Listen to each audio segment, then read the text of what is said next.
car together so that he can have a stiff competition for Amir Bentito, who has already unofficially reset Jackie Ding's record from last year. By 2 whole seconds. But the thing is, Jackie's car is capable of going 3-4 seconds faster.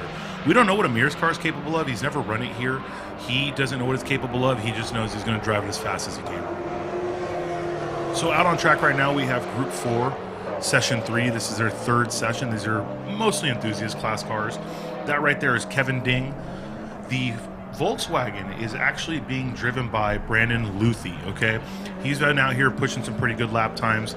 This car is relatively stock. It has a little bolt-on splitter he bought online, a bolt-on rear wing edition. But for the most part, it's just, your average Golf R just being driven as hard as it can.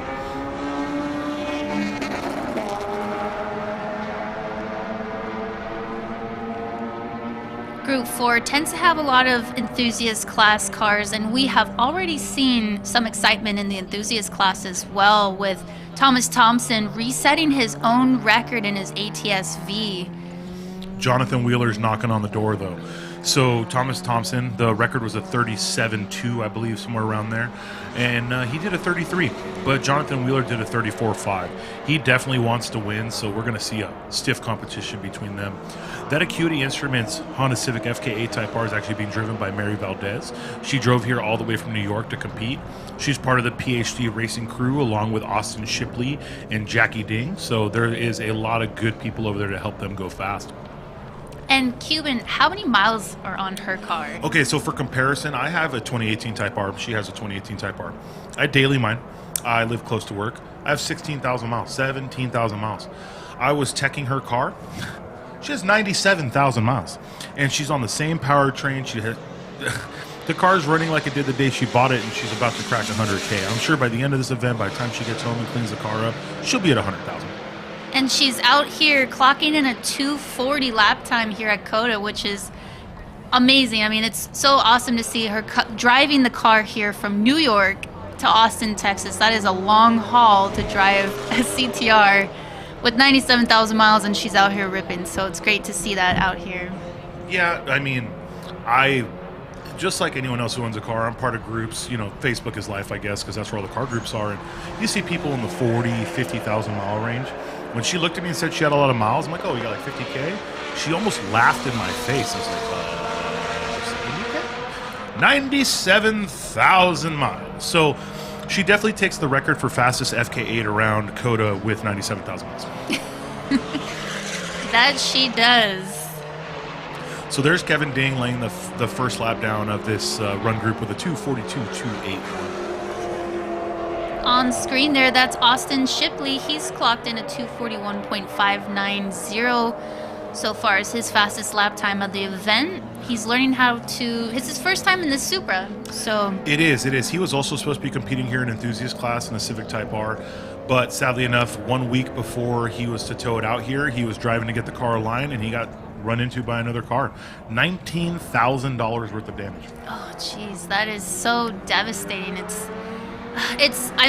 I'm so sad to hear that, but it says a lot about Austin Shipley's character and dedication. Rather than saying, hey guys, the car's crashed, I can't make it to the event, he said, car's crashed, but let me figure it out, I'll still be there. And here he is in a nearly stock Supra and just making it happen. And we give Jackie Ding a lot of respect here.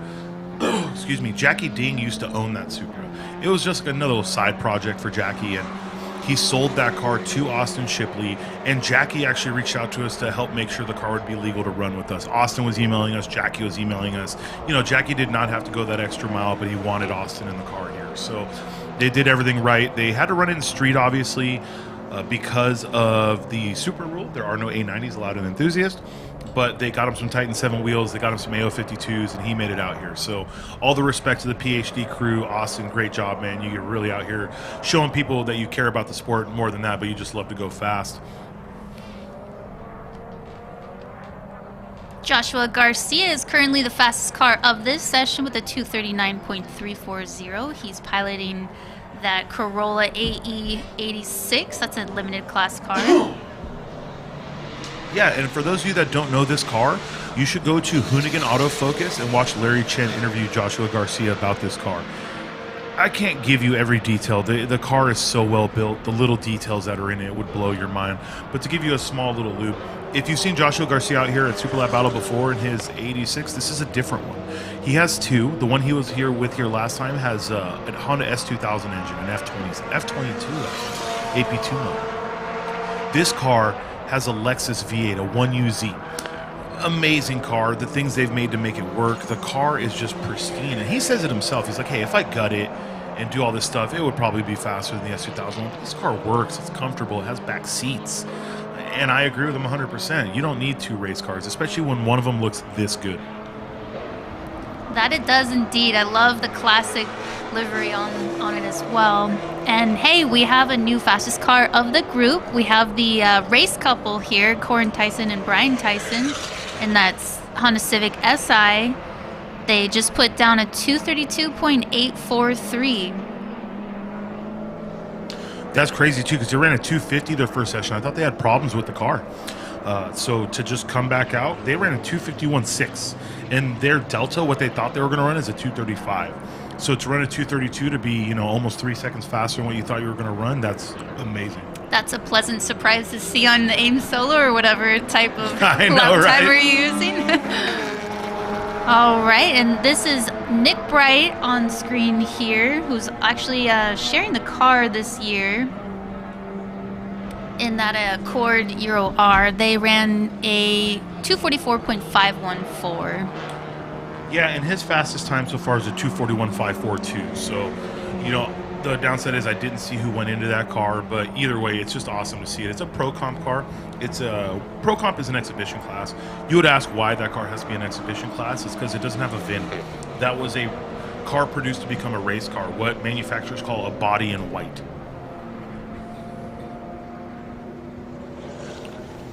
The whole body in white thing means that you bought this chassis from Honda, but it was never meant to have a VIN, so it has a serial number.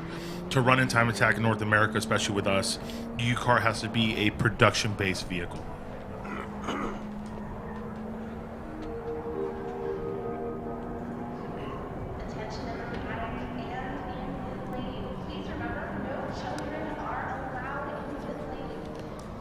Mary Valdez found another 1/10 of a second. She just clocked in a 240.514.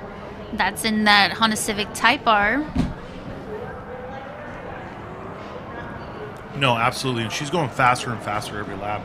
I believe she did a 240.6 as her fastest time. So she's, that's a 10th, but it's still every session she's going faster. For those of you that have been paying attention, Carla has an amazing talent, and she is the only weather girl on the planet that's always right. So what's it looking like outside, Carla? All right, I can't take all the credit, but according to my app, we're still looking good. It's going to be a beautiful weekend here. Currently it's 65 degrees outside and it's sunny, so it's beautiful track conditions. Surface temperatures appear to be pretty good, at least from what I can tell up here in the tower.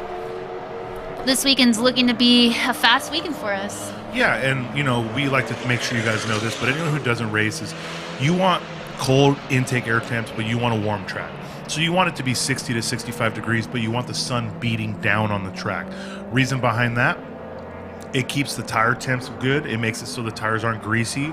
They're not slipping and sliding, but cold air means more power. Obviously more for turbo cars, but the same thing is true for naturally aspirated, nitrous, superchargers. Colder air is denser. Denser air makes a bigger bang. In this car, if you weren't watching during the first session, this car right here, this is an Eagle Talon TSI full Time Attack build. Something you will never really see anywhere else, let alone Eagle Talons in general. But they were in the middle of a lap and they had to get towed off. The valve cover's off the car right now, so whatever it is, hopefully it's not catastrophic. All right, and someone else to be happy this session is Drew Bazaar in the Focus RS. He was able to clock in of 243.529, and it looks like he was able to find 0.8 of a second there. So whatever he did during lunch obviously worked out very well for him in his Focus RS, which is an enthusiast class car.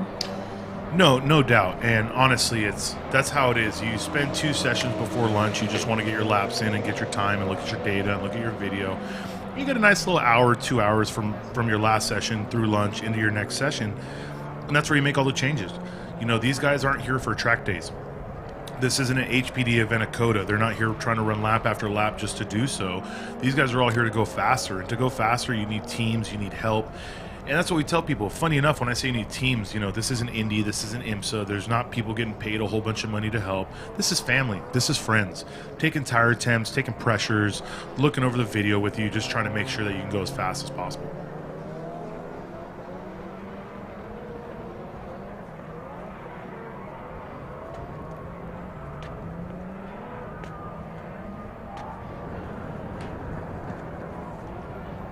Looks like Jackie Ding was able to figure out the front end on his Supra there, so he will be getting ready for his next session.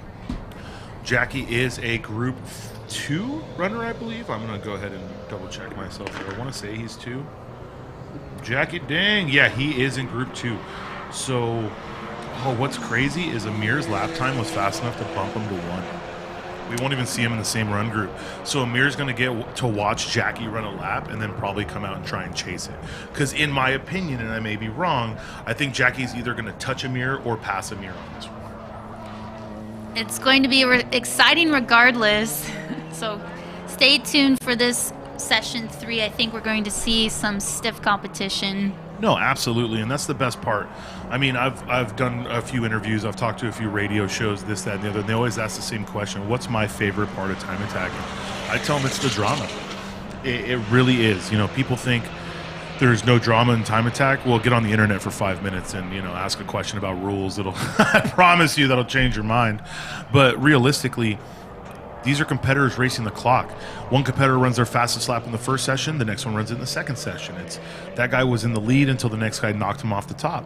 It just goes back and forth with some of the best competition we've seen. And here at COTA, Jackie's king of the mountain. He holds the street record. He is the person who won last year. He lost to Amir at GTA Finals, but he had some A90 problems, the downside of running a new chassis. Sometimes you have electrical gremlins, tuning gremlins, your wastegate thinks it's stuck open. There's really nothing you can do. On screen there, that is Dan Brown. He's able to clock in a 248.916. His Impreza STI is in limited class. It's actually a 2.5 RS. No boost. Oh, all right. I guess we should probably update my notes here. Yeah, when you pop his hood, where the intercooler you think is going to be, it's actually an oil cooler.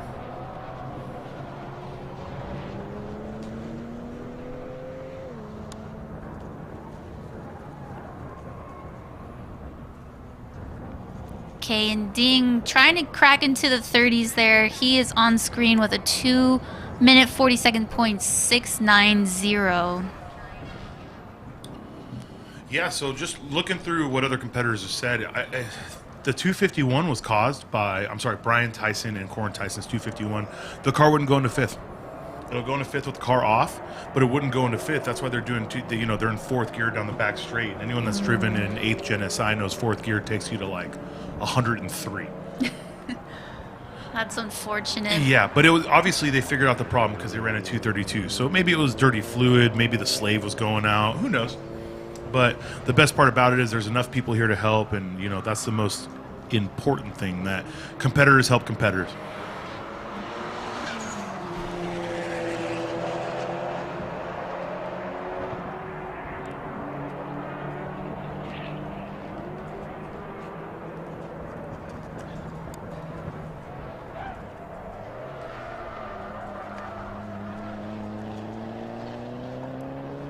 Oh, and I'm going to tell you right now, I apologize. You were talking about Don Brown in his STI. I think I was thinking of a different person from Rev Match Racing because I checked the car. Don Brown's car is absolutely turboed. That was my mistake.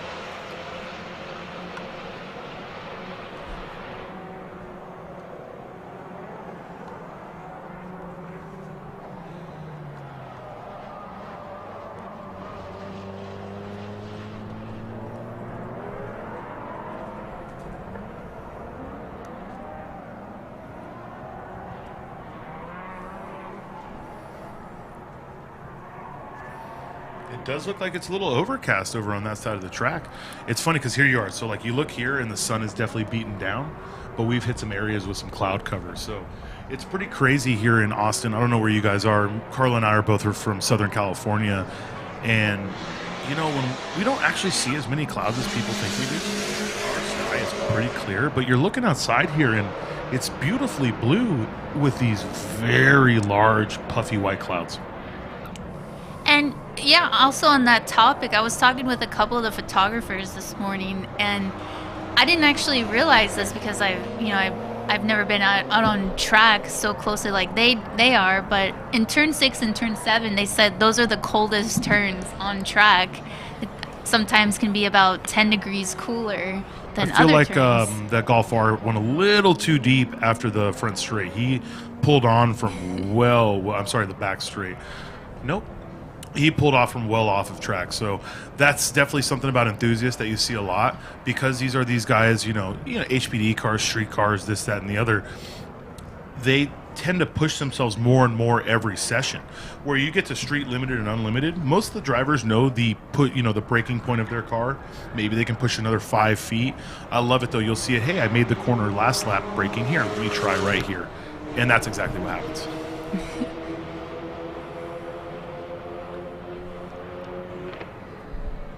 So right now we're actually seeing some stiff competition in the enthusiast class. Fastest currently is held by Thomas Thompson with a 2:33.037. That's in his Cadillac ATS-V. And he actually reset his own record, right, Cuban? That is actually the fastest lap an enthusiast car has ever run here. Jensen Little. What was Jensen Little's time, actually? So at this event right now, 2:33 is the fastest lap ever ran. I feel that Jensen Little in his Evo actually did a 32 last year, and that would be the fastest.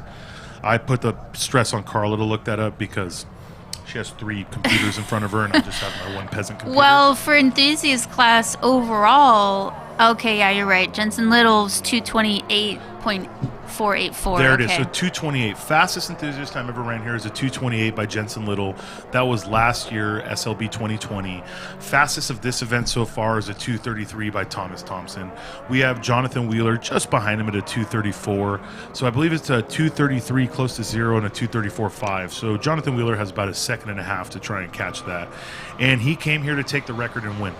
I was talking to him on the test day, and he was hyped. Listen, he was hyped because the record was a 2:37 set by Thomas Thompson, and he beat that without even trying on the practice day. And then on the very first lap, Thomas Thompson did a 2:34, and the next lap he did a 2:33. And all we saw Jonathan Wheeler doing was like 2:36s. So he found the time. He says there's still more time there, and we'll just see where he takes that. But here's where it gets interesting. Okay, we have a stiff competition for third place in the enthusiast class overall, and the difference is only 0.3 of a second, with Mary Valdez just slightly faster than Kay and Ding.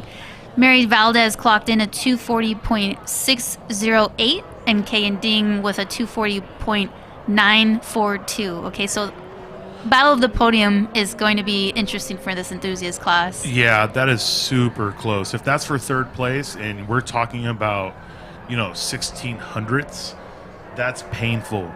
When you lose a podium or even lose an event by that much, truth be told, if you drove the best you could, you drove the best you could. There's no getting around it. But to be by 1600ths, that's a good one. So I think enthusiast class is a strong class to watch, especially because they're all different kinds of cars. Truth be told, it's a couple Focus RSs, a Type R, and then you have a 370Z, you have an ATS-V. You have these cars that are so different from each other, yet running such similar lap times. And what's awesome about the enthusiast class is that almost all of these cars drove here to the track, and you go to the local hotels and you might see those cars actually in the parking lot. So. Yeah, with their tech stickers and their door cards. The ATS-V is staying at the same hotel we are, and I pulled in after getting all the work done from yesterday, and there he was parked in the first spot. I was like, man, I'm parked in the back. He's got the good parking. But that's the awesome and true spirit of the enthusiast class is, that it's truly a street car. You take the car to the track, and then you rip around the track all day, and then you drive it back home, and we have a class for that. Yeah. And honestly, truth be told, it doesn't get better than that. You know what I mean? For them, it's a good way for them to come. And for those of you wondering, this event was open to the public, obviously. We wanted to make sure of that. We had more pre-sales of tickets this year than last year by a long shot. It was only $10 if you bought your ticket online, $20 at the box office. And we were up, I don't remember the percentage. I don't like throwing random numbers out, but we were up quite a few hundred over last year. So these guys are excited. They wanted to come. Texas was ready for some kind of motorsport event. And, you know, I'm just happy to see all these fans. I'm happy to see everyone out here. I'm happy to see Lone Star Drift could make it again. They're still giving ride-alongs. If you guys are out here listening, you can go over to Lone Star Drift, get in one of these cars and get a ride-along. If you guys are in the main paddock, make sure you check out the Just Vibes car show. And no matter what, when you're here on Sunday, make sure you're here for lunch because that's when we're doing the pit walk. That's the great thing about Super Lap Battle USA is there's a little something for everyone here. And including those who like to fly themselves into the event on screen here. We're going to need a sponsorship from Delta, Spirit, and every other person we've given free advertising to.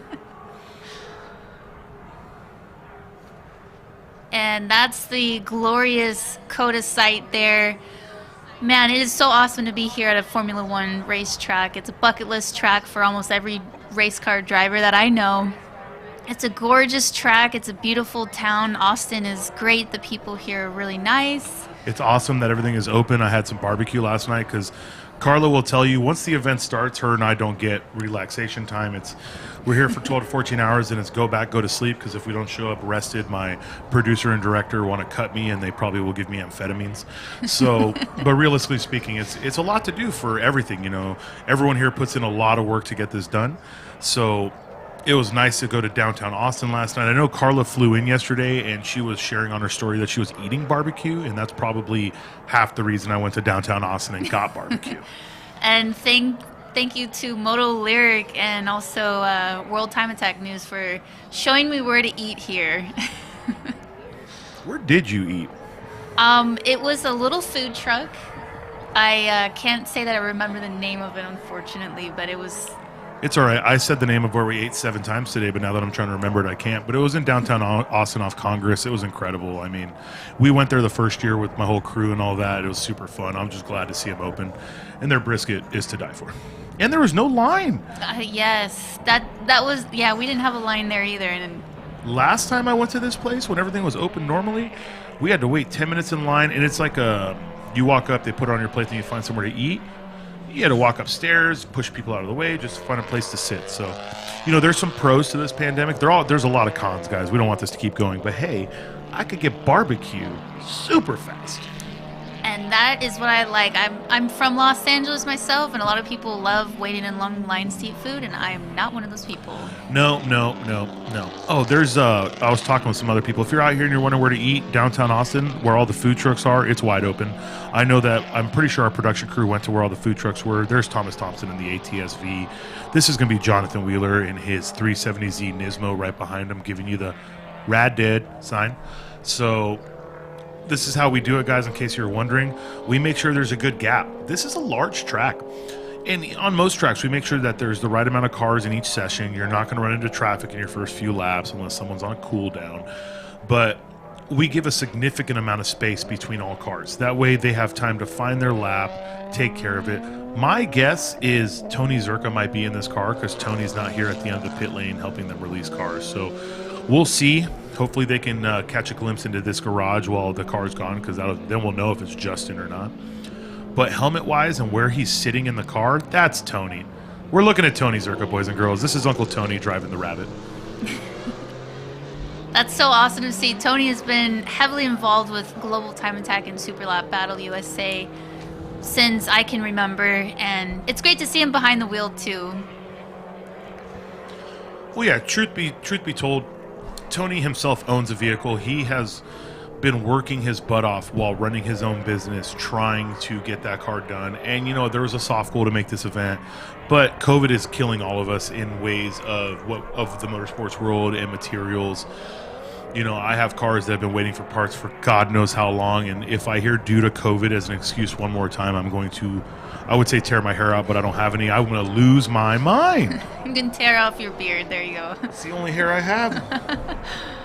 All right, guys. So we are starting Group 3, Session 3. And again, just in case you guys are just joining us, we separate the groups by lap time. They're not by class. So each group may have any type of class in it. And once the drivers here cross the start finish, and you'll see lap times, and you'll see a little box with a color next to it. And that will indicate which class they're in. So that way it's easier for you guys as a viewer to tell which class is what. Yeah, and it's pretty simple, guys. You know what I mean? It's even easier if we had windshield banners. We are still dealing with some shipping issues through UPS. You know, any one of you that's ever bought a part online or bought anything online and expected it to show up when it said it would, you know, that's not a real thing. But every single car on the side will have a lap timer. We'll go over the colors with you a little bit later. That way we try to pull them up every chance we get. But to give you instance, this is a Pro Comp car here. This STI from Japan, it is the same thing as Nick Bright's car. It does not have a VIN. It was not sold as a production car. This right here is a body in white from Subaru for those guys to build into a race car.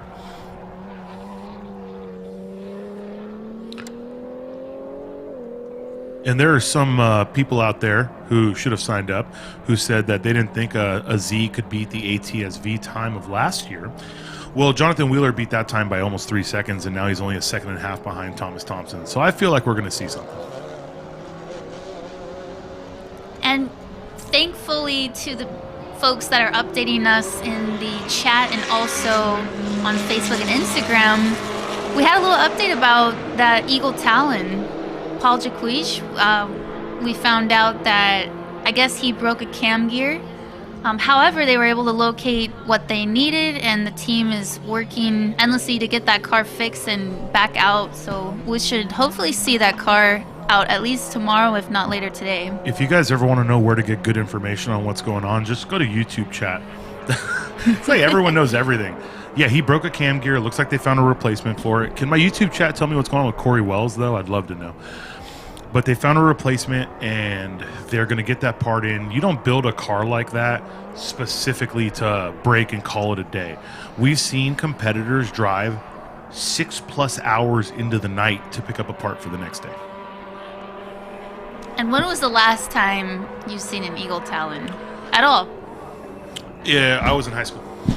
I probably was also. I've never seen one on track, and so this is a rare car that we've seen, and it's sad to see that they're having issues with it, but I mean, this is time attack. You know, this happens. Yeah, no, it's great. You know, I agree. So it's awesome to see, but more than that, it's cool to see cars that you would never ever see out in the world. Hey, a Rabbit with a Honda S2000 motor. Let's go ahead and see that on a Tuesday on Harbor Boulevard. Right. And that is Justin Bayless behind the wheel there in that Rabbit. And man, I swear, every time he takes his car out, it is crazier and crazier. So I think it's Tony Zerka.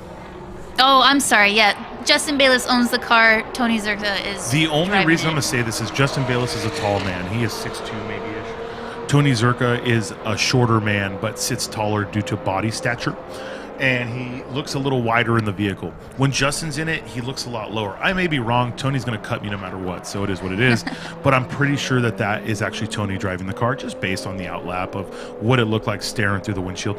Honorable mention to Devin Hoffman and her car number 145 and that Subaru STI. She just found another half of a second from her current fastest lap time of the weekend with a 231.611, clearly having us in her ear on her car's stereo system while she's driving on track is obviously helping her find time. So I think we should take credit for this, Cuban. 100%. No, I always take credit for things I didn't do. That is just the only way I live life, guys. No, it's true. She has been pushing herself further and further. She did a 232.1 in the last session, so she picked up half a second. I mean, if you can pick up half a second every time you come out, you may not win the event, but it just shows that you're finding where you are. And her as a driver, she's a development driver. What I mean by that is, she's a developing driver. A development driver is Fernando Alonso. He makes cars faster. She's a developing driver. She will tell you that she is nowhere near as fast as the car is. But every time she goes out, she gets better. She figures out more things. And Her times everywhere prove it. She's never come to an event, be it here or a grid live or anything, and gone slower than a previous time. And she hasn't changed the setup on the car at all. Well, actually, I'm going to have to correct you a tiny bit here. Between session 1 and session 2, she let me know that the car had a little bit too much oversteer than she preferred, so she had Mike Kojima and her team dial it back just a hair, and that obviously found her a lot more time as she became more confident with the car. She also learned that her Apex timing device is wrong because it said she did 2 seconds faster than the timing and scoring did. Ooh. Well, never. hey. This is why, guys. So you're going to see people post photos of, I'm going to be honest with you, AIM solos are almost within a tenth, okay? So if you post a photo of an AIM solo, I'm going to believe it. But when you see people talk about, well, my lap timer said this, transponders can't lie because those are picked up from the ground of the physical track. There's a strip underneath the start finish or wherever timing and scoring is. That's the time. We have been asked in the past, like, hey, how come my timer says this, but the transponder says that? The easiest answer is the transponder doesn't lie.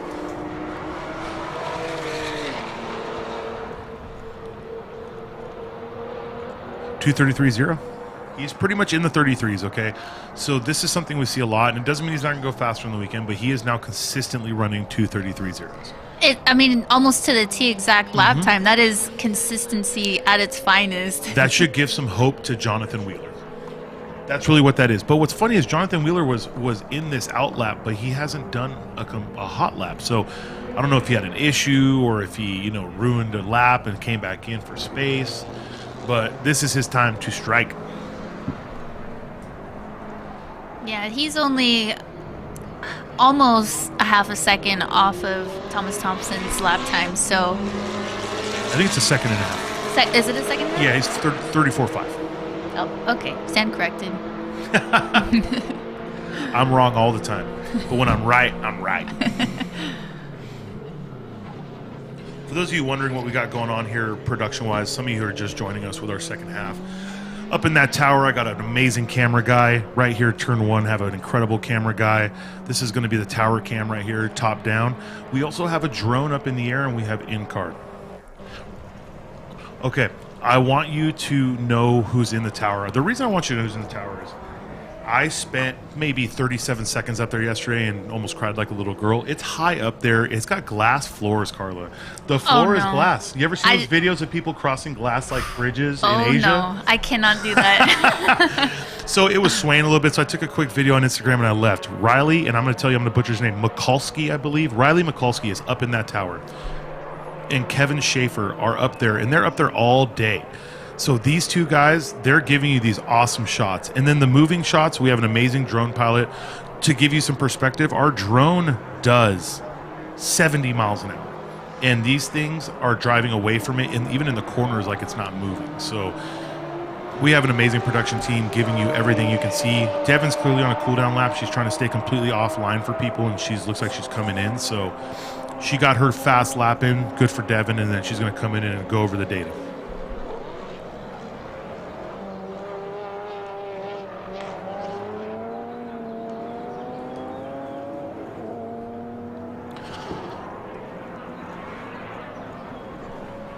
I wanted to give a huge shout out to the drone operator, but I haven't had a drone shot yet. But huge shout out to Travis Blackwell, our drone operator, and Eddie, who takes care of the camera on that drone.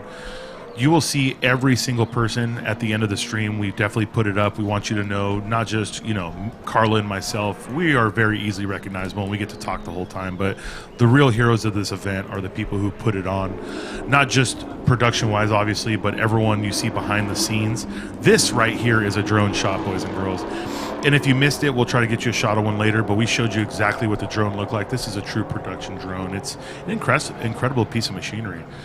And it's actually pretty awesome because there are always times when you want to see a car at a certain angle, but due to cameras, you can only see it from one side. The drone lets you see it from everywhere. And I don't know if you mentioned, but it actually takes 3 people to operate our drone. It definitely does, and that's the craziest thing. I mean, getting 3 people to operate anything at once is can be a task. So we have a strong network. We're a good team here. Our production crew is top quality.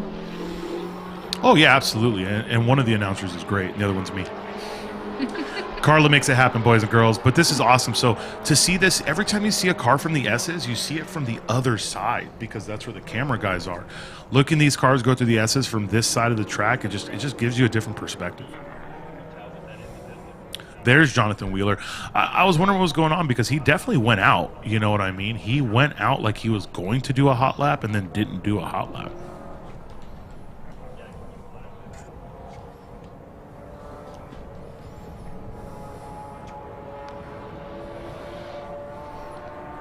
All right, so we had a question from our live stream on Global Time Attacks YouTube page. For me specifically, from Ronald Mullet. He asked if I have ever driven Gingerman before, and the answer is no, I have not. Unfortunately, I'd like to drive Gingerman, but I haven't had the opportunity to be there yet, so hopefully within the next few years I might be able to go there. So John Wheeler just did a 237. I'm not sure if he was just warming it up because he's already done a 34.5. The thing about Mr. Wheeler, same thing happened in Road Atlanta, is he is definitely a ramp-up driver where the second and third lap tend to be faster than the first two. The thing about that is he is an enthusiast class, and a lot of times the 220 plus tread wear tires take a little bit more time to get into the sweet spot than AO52s or another competition tire.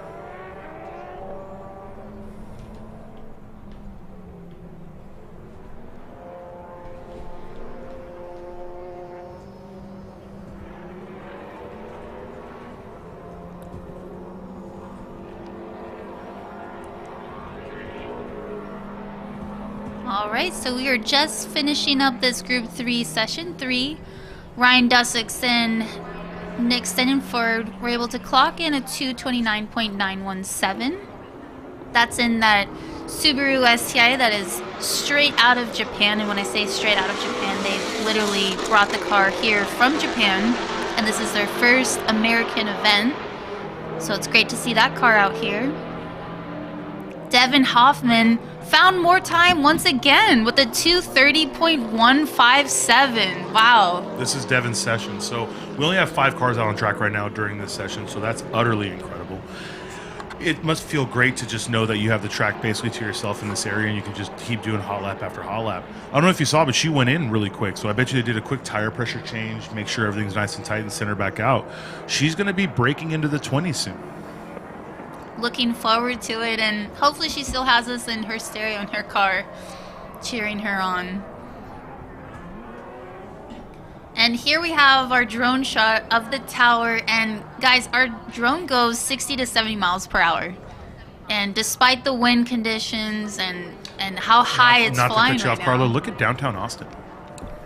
Yeah, and you can see a beautiful view of downtown Austin as well. Sorry, that's like the only time we've ever seen something like that on our stream. That was incredible. This right here, we're still in Group 3, Session 3, my guys. So we have 2 more groups. We're going to have Group 2 and Group 1.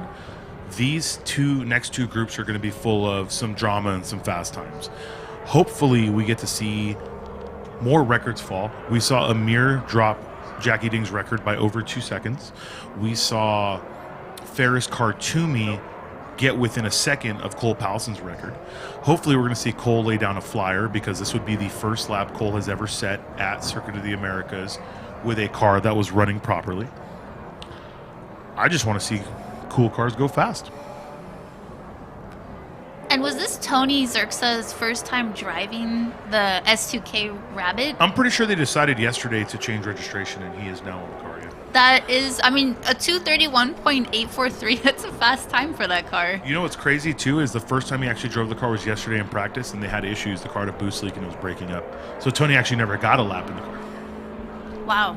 First time out in that car. I don't know if he's ever driven COTA before, and he's clocking in a 231.843. That is our Uncle Tony, who is one of our fantastic tech here at Super Live Battle. Yeah, he runs a shop. He's a tech guy. He helps us write the rules.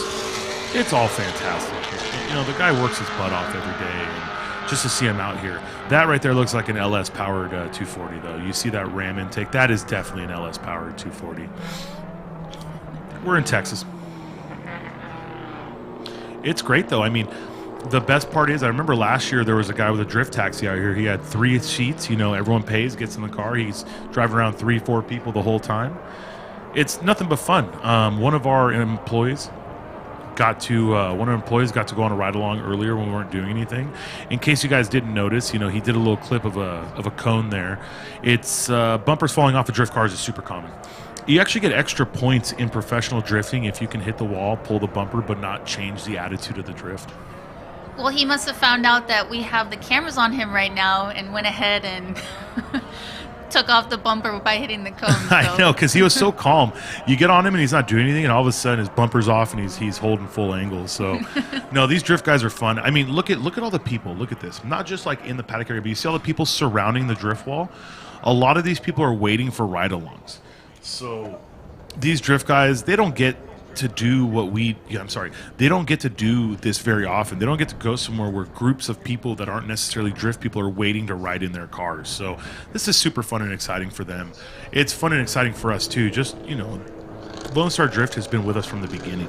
The very first event, Lone Star Drift came on with us, and I'm sure they didn't know what they were getting into, and I'm super glad that they've come back ever since. And it's awesome because them as drivers, they actually get to have a little bit of time, do some parade laps around COTA. And you ask a drifter if they're ever going to do a lap around COTA, they'd laugh at you in the face.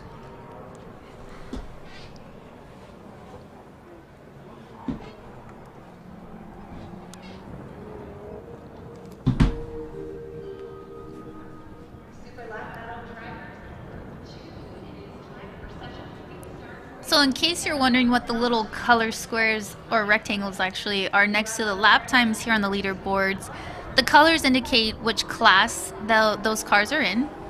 So the white squares are going to be for Pro Comp cars. The yellow squares, those are enthusiast class cars, and the green squares are for street class cars. So here we are. These are the results for session 3, group 3. Ryan Dussex and Nick Stenenford leading the field here with a 229.914. That's in that Subaru STI straight from Japan. Devin Hoffman really, every time she's out here, she is going faster and faster, guys. 230.157. She's also in a new STI. Tony Zerxa, 231.843. His first time driving this S2K Rabbit and also first time at COTA. So it's phenomenal to see him going so fast. Thomas Thompson staying really consistent at a 2-minute 33.042. Jonathan Wheeler with a 237.49. I'm sorry, 0.479. Yeah, no, Jonathan Wheeler's done a 34.5, so we know he has more in it. I was talking to him during lunch. He just stopped me, actually, but I was talking to him during lunch, and he said the car's got more in it. So I'm really excited to see what he can do. The guys for Session 2, guys and gals, I apologize, for Session 2 are getting lined up. So we're going to watch a little bit of drifting here until we get some more time attack cars on. This is also fun because imagine, you know, doing a ride along in a drift car while the drifter has his buddy doing a tandem. Looks like fun. As long as you don't get motion sickness, I think this would be a great time. So if you're in the Austin area, be sure to come out to this event. It's a great experience. We have a little something for everyone. We have drifting, car shows here on screen, and time attack. And we also have a special guest event, GLTC race, which is a sprint race event. Yep, they got a sprint race. I believe it's 15 and or 20 minutes long. I will actually get you that exact. I'm pretty sure it's 15 with 20 minutes on the schedule. So they have one race today. They've already done practice and qualifying. The GLTC race, guys, in case you were wondering, is a 2:40. So it might even be a 20. Yeah, it's a 20-minute race, 25 minutes on schedule, so they can get lined up. Then tomorrow there's 1, 2, 3 GLTC races. Today's the longest. They get 20-minute race today, 3 15-minute races tomorrow. So that should be super exciting. It's really fun to see these cars. There's so many different kinds of cars. Grid Life Touring Cup has done an amazing job of making a race series where you don't have to have a spec of car to run in it. It's a power to weight with a bunch of modifiers. Oh, you have aero, you can't run slicks. Oh, you're on street tires, you get this weight penalty versus slicks, you get that weight penalty. I'm not going to sit here and lie to you and pretend like I know how the rules work, because I do not. I just know I've talked to a few competitors. One of them, which I miss dearly, James Houghton up in Canada. I'm sure you're watching us, man. I miss you dearly. James has been our friend since he came to the very first GTA finals in 2015 for him. So, long-time friend. We miss the Canadians in general. Chris Boersma. the nicest guy in the world. You know, Jimbo, I like you, but Chris Boersma, the nicest guy in the world. We miss you, sir. He's a tough competition between him and Cole Pallison for nicest person in Time Attack. Oh, sorry. No American can be nicer than a Canadian. That's true. Yeah, you do have a point there. It is what it is. They get free healthcare. They're happier. Sorry, Cole. But, you know, Chris Boersma, Jimbo, these are guys that we missed that would have been at this event, no doubt. James would have probably been here with his GLTC car. Chris would have been here crushing the limited class times. So until we get some of these guys back, you know, we're going to miss you.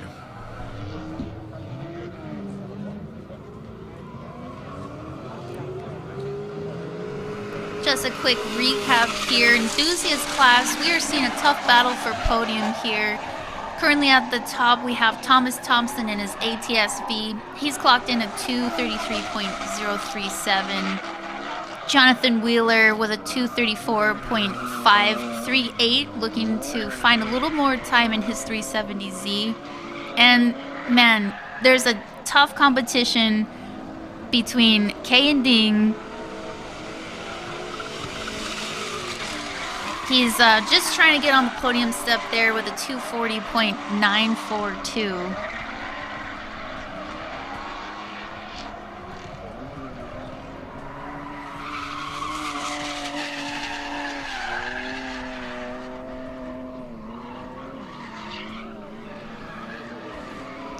Okay, so I thought tandems were two people. These people are starting to get rowdy. You know, actually, to be honest with you, though, Mustangs. How often do you see a Mustang drift car? And there's a couple Corvettes here, too. We have an employee, Chris, that's helping us out, and he is my Corvette aficionado at work. He works on all the Vets and Camaros, and he immediately went over there and got a ride along in a C6 before he came back to work. Oh, and let's not forget about the kart track here at COTA. It looks like a phenomenal kart. Look how large that kart track is. I've never actually been able to go over there myself. It's a mini COTA. No, it's incredible. Even if you can't drive, come out here and race some karts.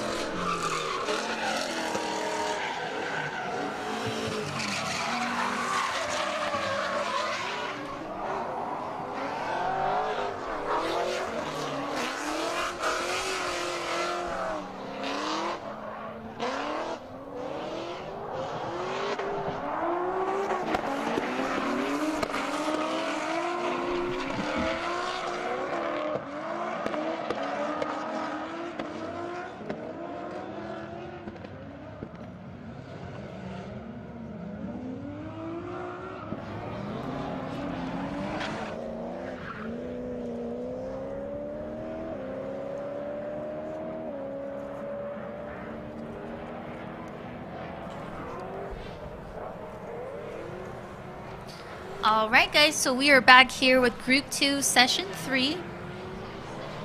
There's Mr. Jackie Ding.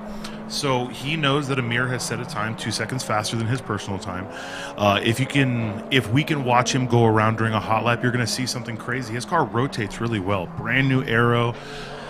It drives like I've never seen it drive before, and Carla and I have got to watch a lot of laps from a lot of competitors. So to us, it looks significantly different, and if you've watched enough of him, it'll look different to you also. Someone was saying we don't give any Evo love. Well, truth be told, we definitely give Evo love. I am not sure what car this is.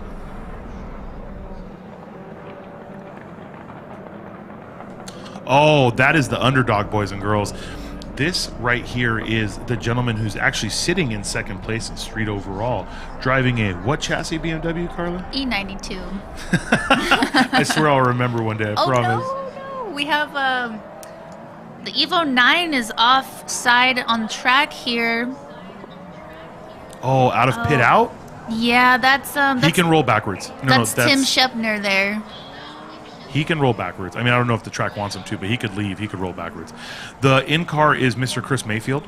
So that's the royal, you know, he's like royalty for NASA Nationals and Autocross Championships.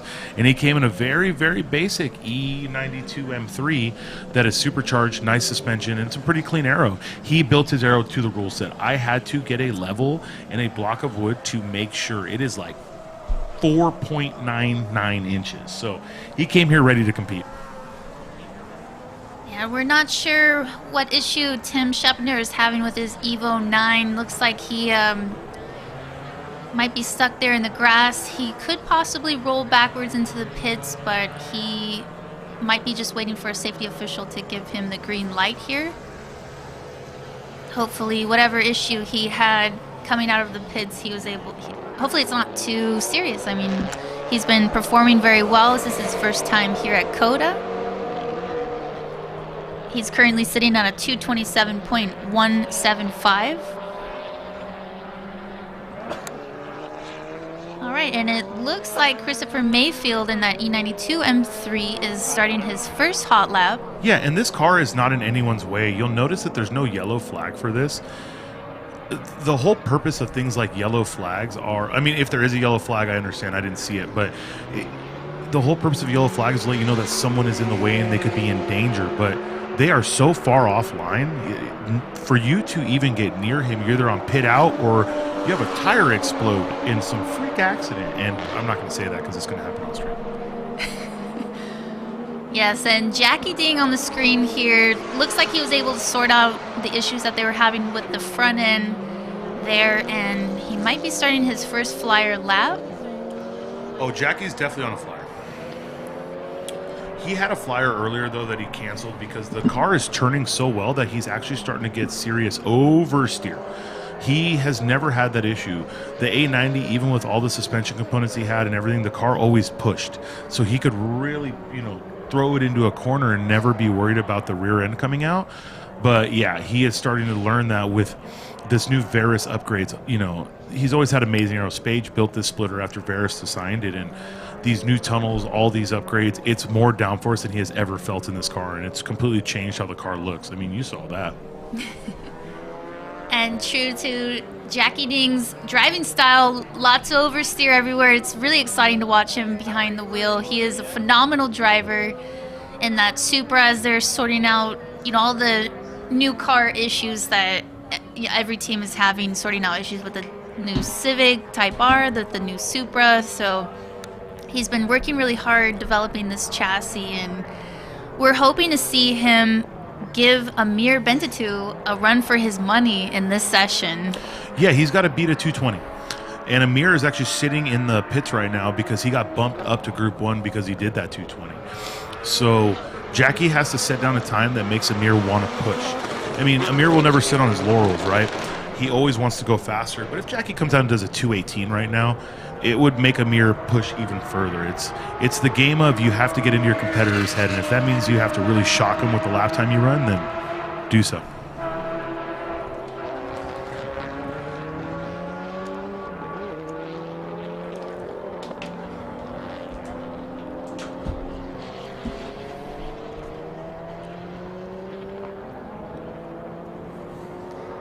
Thankfully, to our drone shot here, you can see how quickly that E92 M3 driven by Christopher Mayfield is catching the Supra on the straights. Which is crazy to think that E92 is a basically stock motor with a supercharger. It just doesn't make sense to me. Now, Jackie Ding again with the 222. He's kind of sitting in the 222, 223 range, and I don't know if he's just not used to the fact that the car is going to rotate that hard, but I have zero doubt. He did this last year, by the way. He had a really good first day, but he had to, all of his times were disallowed because his end plate was half an inch too wide, right? Then he comes out the very first lap of the very first session and crushes all the times from the day before by like a second. So here we go, guys. We're going to get you to the end car. Enjoy this.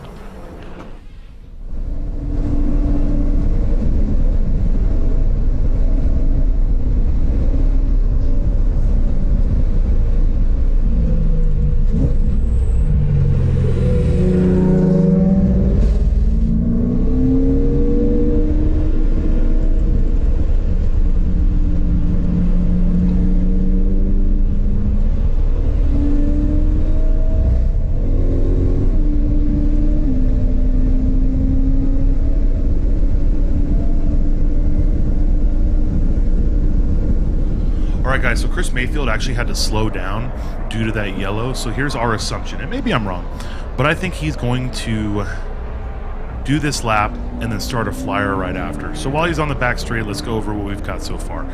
Jackie Ding with a 222.6. Still great lap, a little slower than his record from last year. Still a great lap, but Amir's already done a 220. Street class 1, 2, and 3 consists of them. So, what are we looking at? We're looking at Mr. Mayfield has done a 221. Jackie's done a 222, and Amir's done a 220. So we're looking at NSX, BMW, A90. Or as some haters online would say, NSX, BMW, BMW. Look, we're not trying to put any biases here, but anyway, there's also a GT3 RS on track right now. That's John McGinnis. He is currently sitting at a 224.605. His fastest so far of the event, though, is a 222.812. So the yellow flag situation may have impacted his last lap a little bit. Yeah, and we're going to know really soon because he's going to have to go around this carousel. This is a 4 apex right-hander.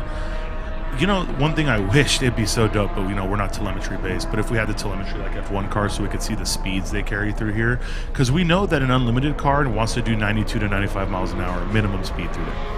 What can a street class car do? That's an excellent question. It would be nice to have that sort of data available.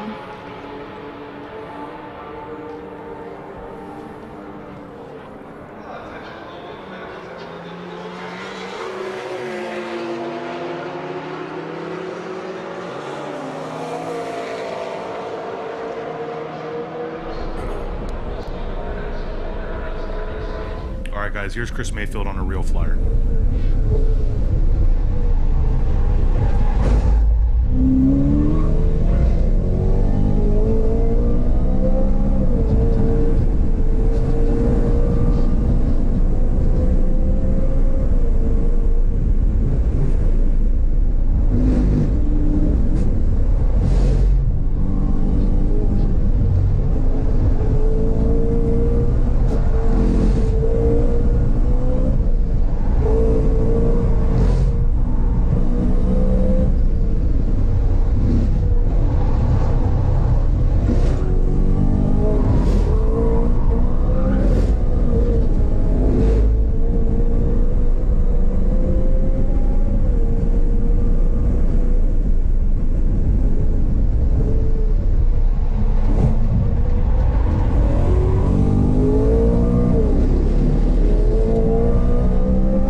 Just shy of Jackie Ding's time. He has gone faster than that. He has done a 221, so there is no issue whatsoever. We know he has more in the car, but that was a fun lap to watch. Anyone that watched that knows that he can drive. His tire's a little greasy, but he's so smooth on the corrections.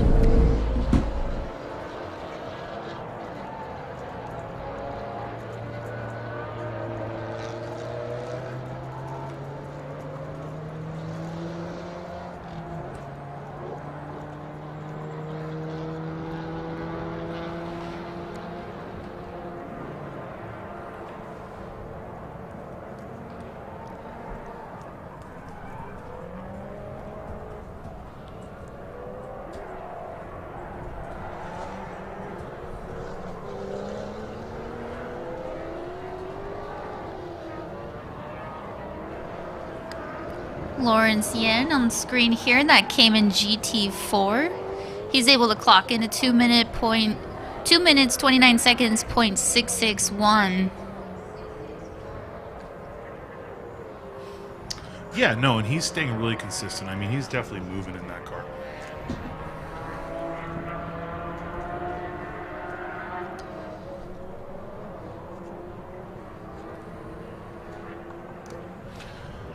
Looks like, I believe Jackie went back in. I haven't seen him lay down another flyer since, but that's pretty common. Jackie and Amir are very similar in that they don't want to put too much stress on the car.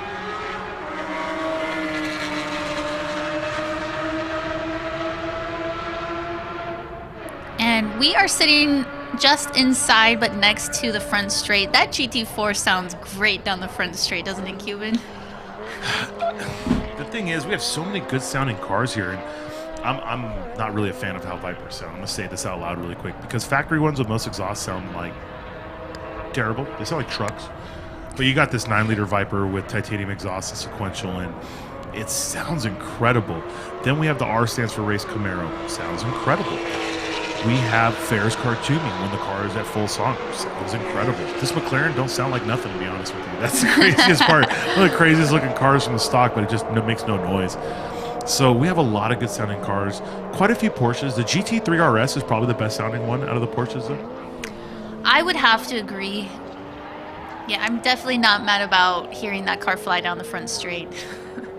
And to all the beautiful people of Austin, Texas that are here with us watching from the grandstands here, it's amazing to see how many people actually came out to come support us and watch the event. And we've had more spectators this year than any event we've ever held. So we're extremely honored to have everyone out here and everyone watching online right now from all over the world. So a huge shout out to everyone tuning in right now. Yeah, no, I mean, if you guys have questions or are curious or just want to read people talk about nothingness, go to the YouTube chat. They're actually talking about a lot. These are clearly people who compete in time attack and have been part of it. I recognize basically every single name in this chat, which is either a good or a bad thing. But to be fair, these guys really love the sport. They keep it going. Same with on our Facebook pages. If you don't want to pull up YouTube, but you have Facebook on your phone, just go to the Super Lap Battle page or go to the Global Time Attack page. It's live on both of those. It is also live at superlapbattle.com/live, globaltimeattack.com/live. And if that's not enough links for you, you're very needy. Figure it out.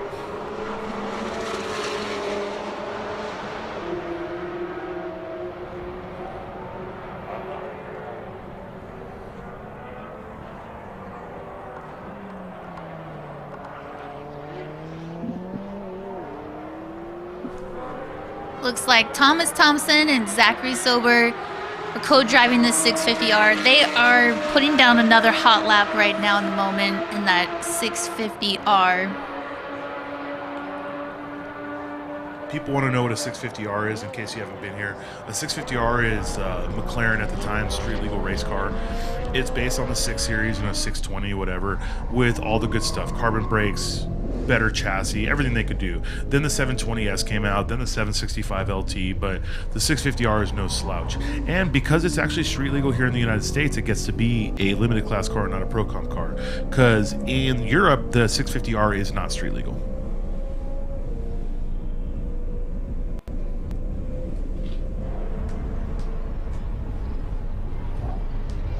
It does look like Mr. Mayfield came in, cooled the car down. And is he on a flyer right now, or is he on a warm-up? We'll see at the end of this. He's definitely moving, though. I feel like he's the kind of guy that's just going to push the car every lap.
All right, guys, we just wanted to give a quick shout out to our sponsors for the event, helping us make this happen and also supporting all of the drivers here with us today. Yokohama Tire, Garrett Advancing Motion, Stop Tech. We also have Race Shapes, CSF Radiators, Ignite Racing Fuel, Raise Wheels, and Meister Watches. So thank you, huge thank you to them for helping us make this event happen and also helping our competitors make it out to this event. Yeah, and I mean, truth be told, these events wouldn't happen without sponsorships, without people believing that the events are worth running. And a lot of these sponsors are physically part of the industry, you know? There's a whole bunch of cars here on Stop Tech Brakes. There's one. He's on Stop Techs. How perfect is that? There's a whole bunch of cars on Garrett Turbos. Oh, wait, there's one. He's on a Garrett Turbo. How about that? There are a lot of cars here on CSF Radiators. You know, Meister Watches has been supporting the winners here nonstop. If you're on a podium, you have a Meister watch. Race Shapes supported Justin Bayless and helping him get all his aero stuff done. A lot of cars here on Competition Clutch. Did you see Matt Rojana right there taking fanboy photos? It's great to see him out here supporting Amir Bentatel.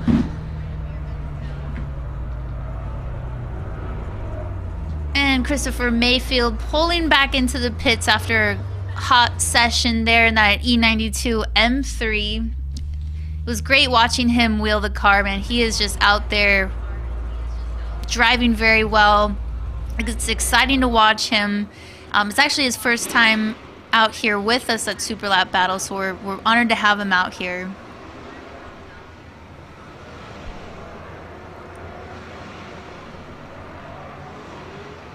And these cars coming out right now, these are all cars that are going into Group 1, Session 3. I don't know why I keep switching these in my head. My brain don't work, but these cars coming out are getting ready. These are the fastest cars of the event, of course. That's Derek Boyd Racing's Evo 10 that went to the top of Pikes Peak last year. Almost went sub 10 minutes. They were flying.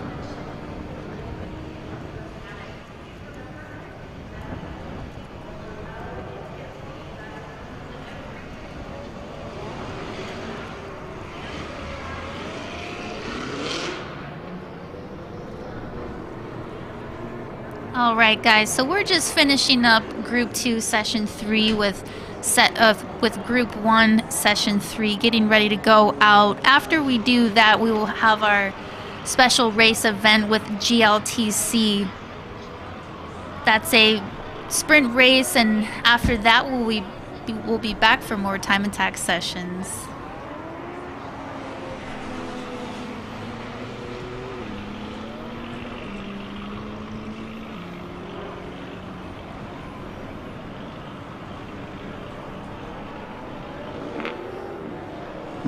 Jackie Ding, though, did lead that one. It was awesome to see Chris Mayfield so close to him after his third lap. Chris Mayfield actually still does lead Jackie Ding in the standings, though, with a 2:21. So as it stands right now, we have Amir at a 2:20. We have Chris Mayfield at a 2:21, Jackie Ding at a 2:22. It's looking really good.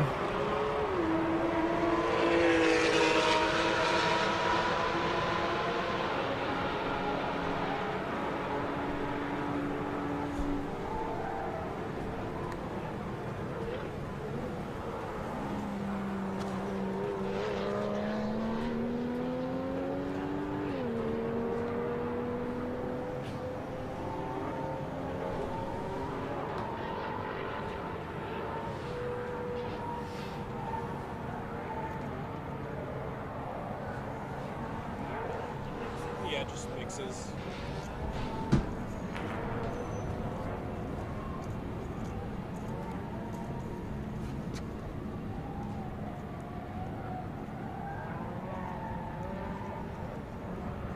So to give you a thought about what's coming, so we have in this group, I'm not telling you they're all coming out, but in this group you have Cole Powelson, who's ran a 2:07, Ferris Khartoumi, who last session ran a 2:08. You got Cable Rosenberg running 2:16s, Derek Boyd at a 2:17, Eric Fleming also at a 2:17. He is a tenth away from the limited overall record. You have Jason Dent and Cameron Lawrence running a 219, and their R stands for race.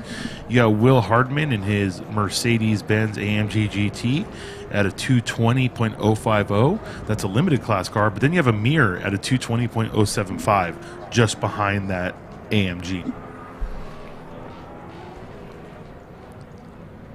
Yeah, and we're also seeing a large limited class this year. Last year we had a large street class, so this year we have an extra large limited class, and we have Eric Fleming at the top right now in his Z06. He's currently sitting at a 217.278. He was just bumped up to Group 1. He was in Group 2 before, but due to his faster lap time, that places him in Group 1.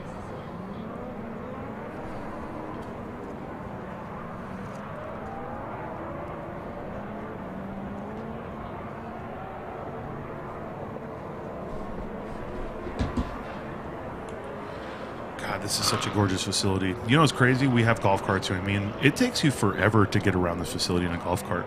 Like, you know, Road Atlanta, when you're going around in a golf cart, it feels like it takes a while, but you get it done pretty quick. I think I spent an hour and a half driving around this whole facility yesterday in a golf cart nonstop. Pretty dope.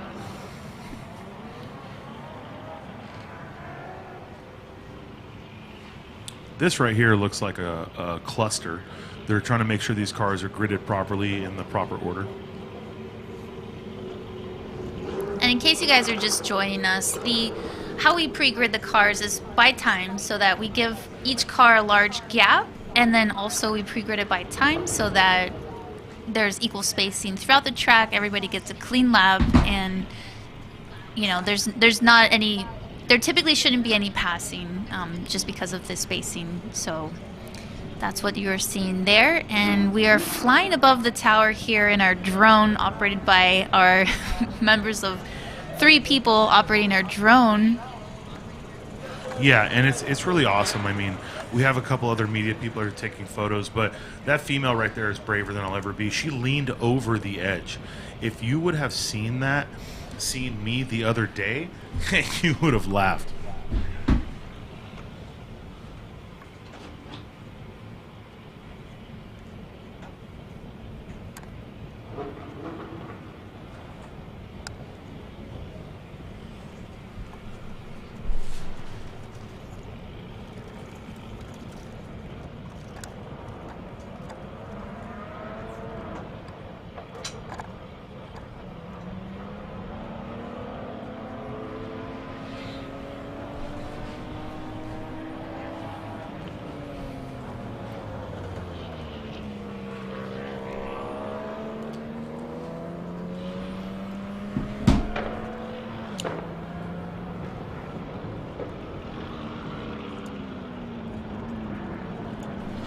All right, guys, it looks like they're about to send these cars out. This is going to be great.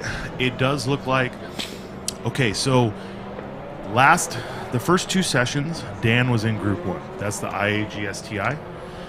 He's actually being told not to pull out because due to speed index, time index, he got bumped to Group 2. The competitors always have to check the schedule and check at lunch. Every day at the beginning of the day and lunch, they redo grid to keep the times as close as possible. I think he felt he was going to stay in Group 1 and probably just forgot to check. It does suck to lose a session, but, you know, it does happen from time to time.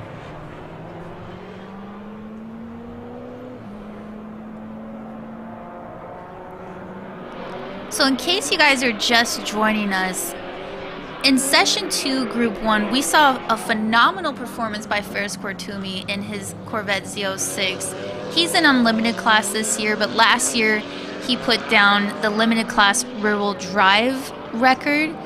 So he came out with a bang. His first session of the day, he laid down a 208.702. Look, and I'm sure he went in, made some adjustments, probably turned up the boost a little bit. So we'll see if he comes back out this session and possibly see a little bit faster time from him. No, absolutely. And it's like, you know, it's rough. Ferris's time is incredible. He came with a lot of turmoil and animosity. Not turmoil. He came in through with a lot of turmoil because during the dyno time, I think they damaged an intercooler. It was too much boost, something like that. It's a new engine. It has a cage. It has a new front wing. Everything is riding against him. And I know he's just coming here. And I think he posted last night that, hey, it's not perfect, but we are not going to miss this event. So if not perfect does a 208, what does perfect do?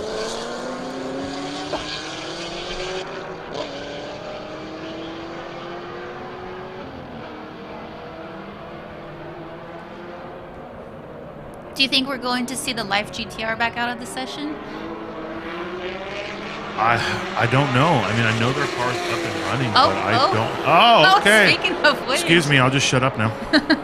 Cole Powelson back out in the Life GTR. He is not going to let Ferris Cortumi get anywhere near his lap time. And look, they are looking to put out a solid performance, and this car is amazing to hear. If you're here, try to get as close to the track as you can because this is a phenomenal performance. Okay, and truth be told, I told you weren't going to see Cole sit around. I mean, when Ferris did a 208, there is no way in hell that Cole just sat there and went, oh, no big deal. He might be a really nice guy, but he is not going to sit and let somebody get close to his lap time. No. Again, he's a lady in the streets, but a killer in the sheets. Okay, if you know what I mean. He's a super nice guy, but he's the kind of guy that if you've ever been around someone that is very serious, a professional athlete, they are super nice to you outside, but once they're in the zone, you don't exist to them. I have seen it. Cole smiling, laughing outside the car, even when everything went wrong for them last year. When I'm talking to him, he's smiling, he's laughing. Like, I'm giving him a hug. I'm like, I'm sorry, Cole. He's like, just hold me. But truth be told, he's always smiling. But the second that helmet touches his head, you could be like waving a bat at him and he won't see it. He's just in the zone. So this isn't so much Cole Powelson as the stick.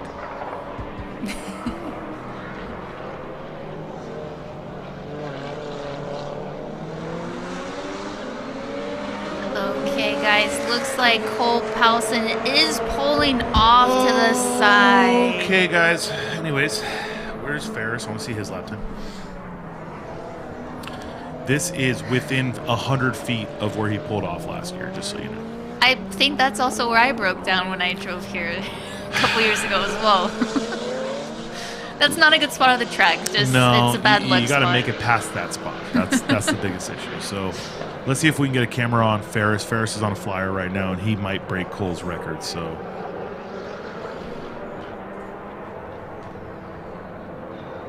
oh, my camera guys are great.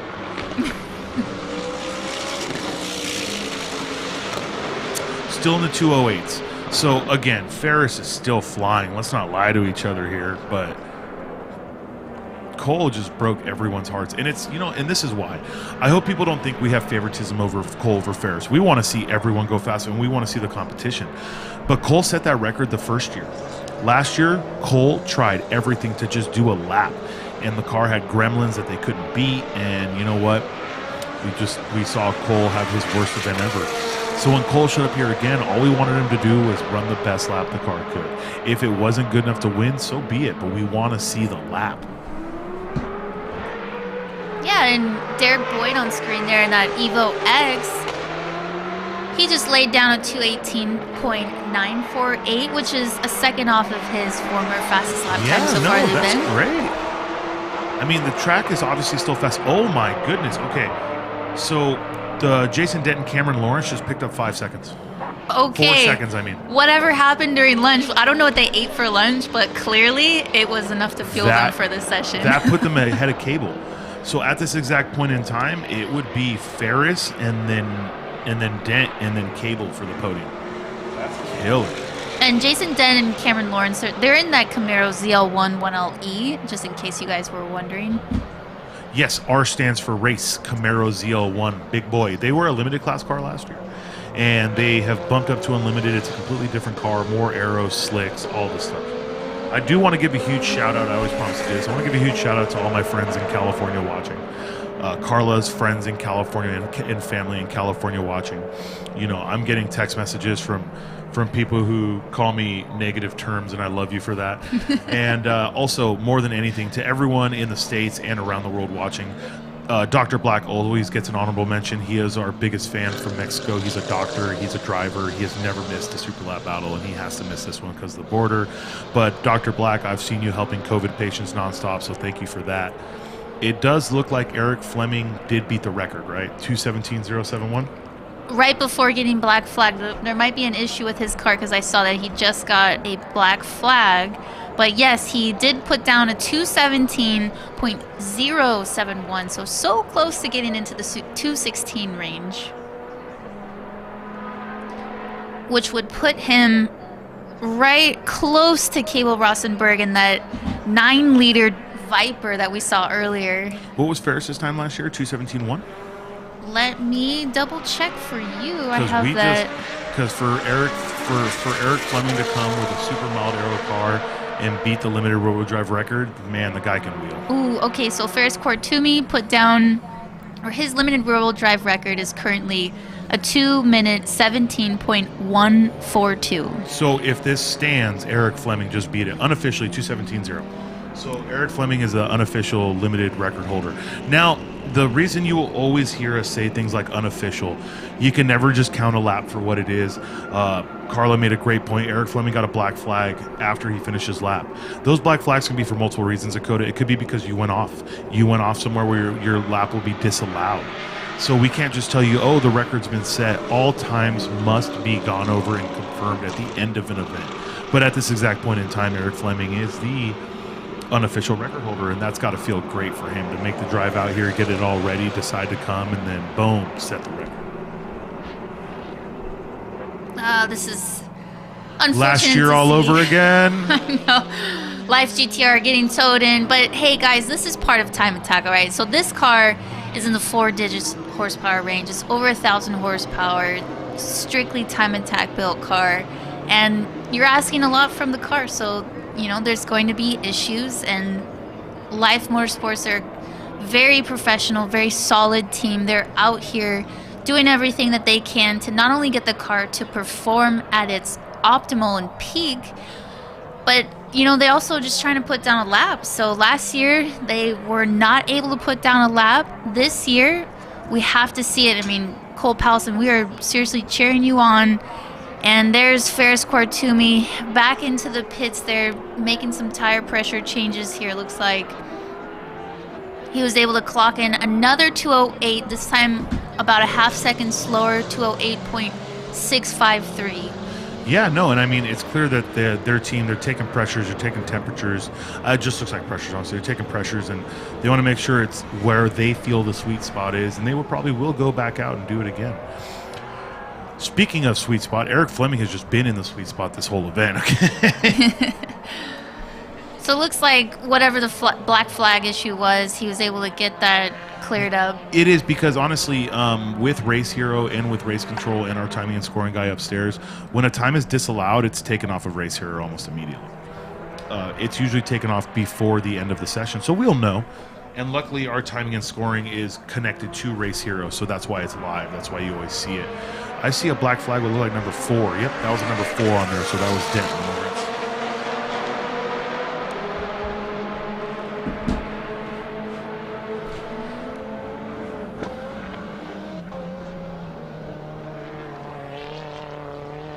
Yes, that is confirmed. Jason Dent and Cameron Lawrence in that Camaro ZL11LE. Looks like they also received a black flag from this session. Yep, and that's the beautiful thing about race control here at COTA is it's all digital. No waiting to see exactly who it was. It's a black flag and a number, and these facilities are amazing. And, I mean, the best part about it is it keeps corner workers out of danger's way. It's not very often, it is not common, but in the last couple of years we've lost a few corner workers just doing their jobs. These are the real heroes at track days and at events, and they're out there just trying to help a driver, and somehow someone misses it, hits a corner worker, and they lose their life. It just hits all of us. I have a huge amount of respect for corner workers. I actually have been a corner worker for one event once, and I have to say that was the most miserable thing ever. So I have a huge respect now for all corner workers, and also huge thank you to them for keeping all of us drivers safe.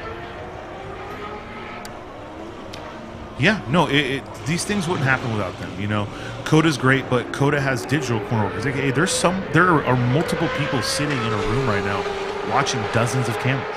So it's not like it's just all happening on its own. You know, there's still workers. They just stay out of dangerous way. So whether it's a digital corner worker like we have here, or it's actual corner workers at Road Atlanta, The Ridge, Palmer, Buttonwillow, wherever we go, these people are people that need to be loved and respected, because without them, we couldn't do what we do.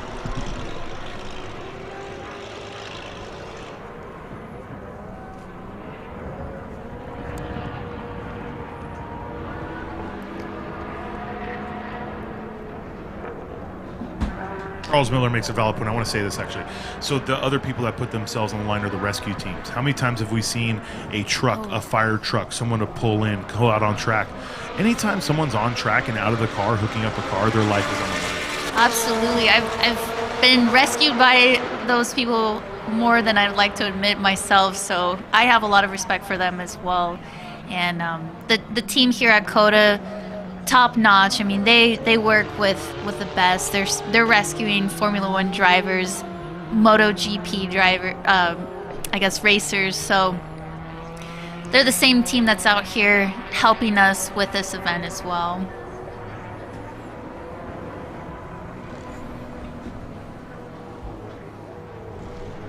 Derek Boyd here on the screen with that Evo X. He's currently sitting at a 216.993. It's an unlimited class all-wheel drive.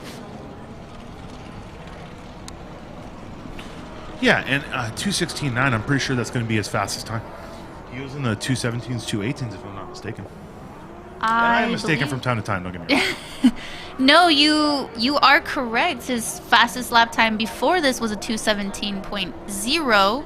So he did find a little bit of time with a 216.993. No, absolutely. And again, to those of you diehards that listen to us all throughout the stream, I love you to death. But we repeat ourselves because people come and go like crazy. And I want to tell you, this team, for the first time in all of their attempts, made it to the top of Pikes Peak last year. They did it in almost under 10 minutes. They almost won their class. They lost to Die, but it was just amazing. These guys put in so much effort, and they're going to be down here. They actually changed their final drive for the mountain, because this is a Pikes Peak car. They support Global Time Attack and Super Lap Battle. They love these events, but this is a Pikes Peak car. So their top speed here is down, but they're still finding ways to go faster. And Amir did a 220. Again, 225 this time, 220.5. Another driver that's finding consistency is Will Hardiman in that AMG GT. That's a limited class car. He just clocked in a 222.015, which is nearly exactly the same as his current fastest lap time of the day with a 220.050. So talk about consistency.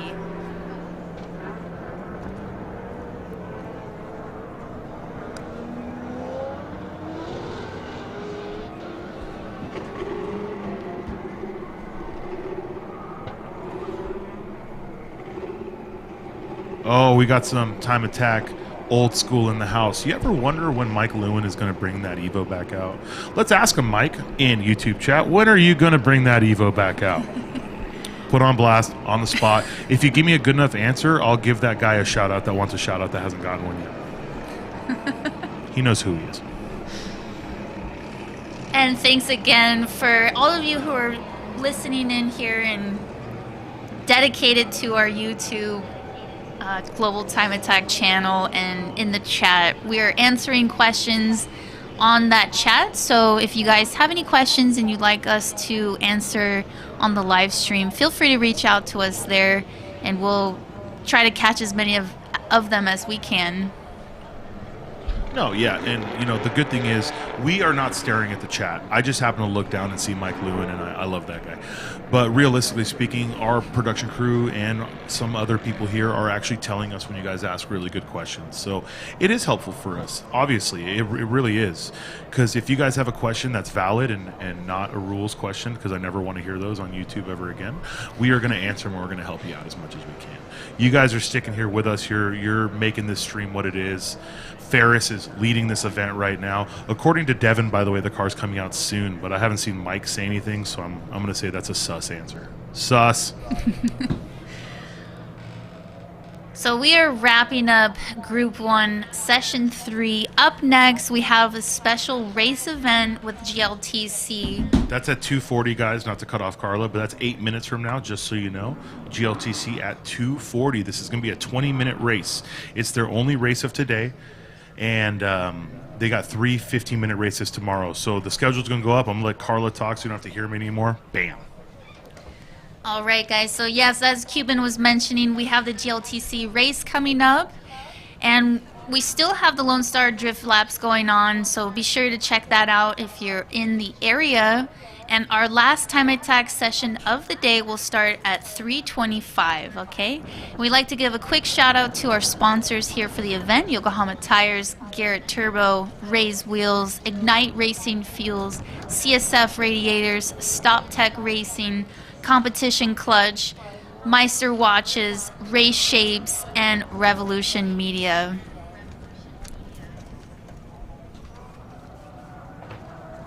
All right, guys, these are the current standings here for enthusiast class. We have Thomas Thompson leading the top with a 233.0, Jonathan Wheeler trying to chase him with a 234, Kayan Ding with a 240.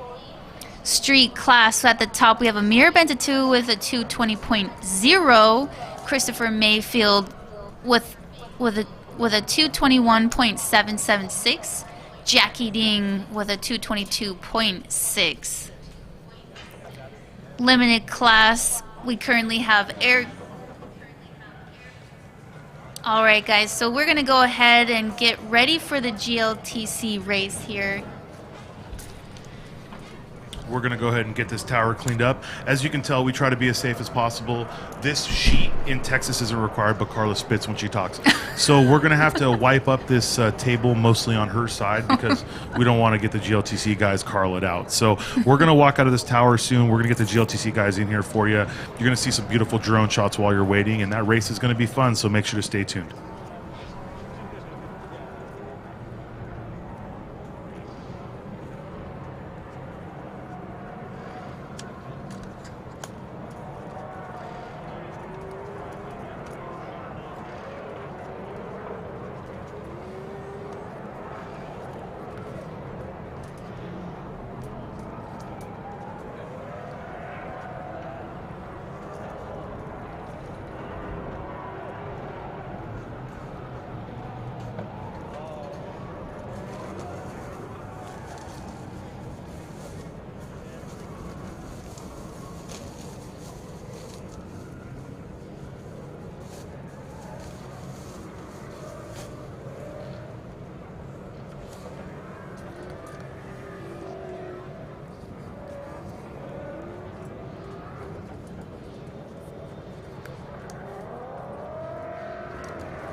20 turns and 3.5 twisting miles of pavement present a formidable challenge to any racing driver.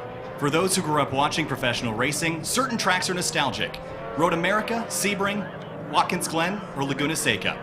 For a younger generation, they'll have grown up watching classic American road courses, but also a new one just outside of Austin. For those in Grid Life Touring Cup, they're not here to read about a long and storied history, they're here to write it. This is GLTC from Circuit of the Americas and page 2 of Grid Life's COTA Special. Kyle Heyer alongside Abe Schmucker for race number 1 of a 4-race weekend here in beautiful sunny Austin. Abe, welcome. We are warming up for the first of 3 races this weekend and the only one today on Saturday. 3 races tomorrow, but we're going to get a pretty good idea of how the field's going to look today. Absolutely. Happy to be back following a kind of a rough qualifying session. Drivers really only had an opportunity to put down 1 flying lap. And so the front here, I think, looks really interesting because I am expecting shakeup once the green flag drops. We only had 1 flying lap of qualifying earlier due to an engine expiring on the number 33 of Justin Lee, so he is out for the weekend, as is Gary Wimble. A couple other drivers have also dropped with mechanical issues, but at the pointy end of the grid, Abe, we've got one of the strongest grids we've ever seen here. At the top of the board in pole position is Aaron Lichty, in a brand new build here for GLTC, a 2010 Porsche Cayman that he brought here expecting to be running 3rd, 4th, or 5th. He has a K-Miata that he normally runs. He won 9 races and finished runner-up in the championship last year. He wanted to bring something a little bit different, and he's sitting on pole for race 1.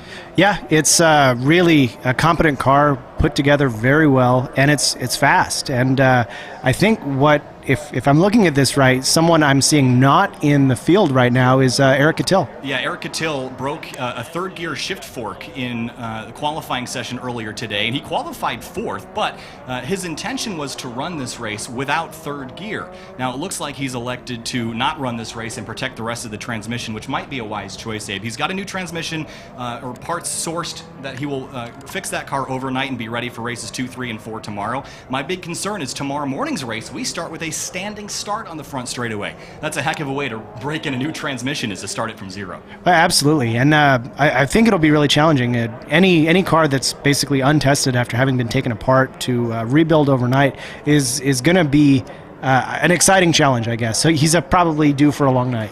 Grid Life Touring Cup is a brand new real-wheel racing series that has 4 15-minute sprint races over the course of a weekend. This is wheel-to-wheel racing like you'd see on TV anywhere else. That's what we're doing here in conjunction with Super Lap Battle this weekend. The second time we visited COTA. Our second round of the season will be at NCM Motorsports Park in a couple months out in April. But first, we're going to kick things off with the 20-turn road course here in Austin.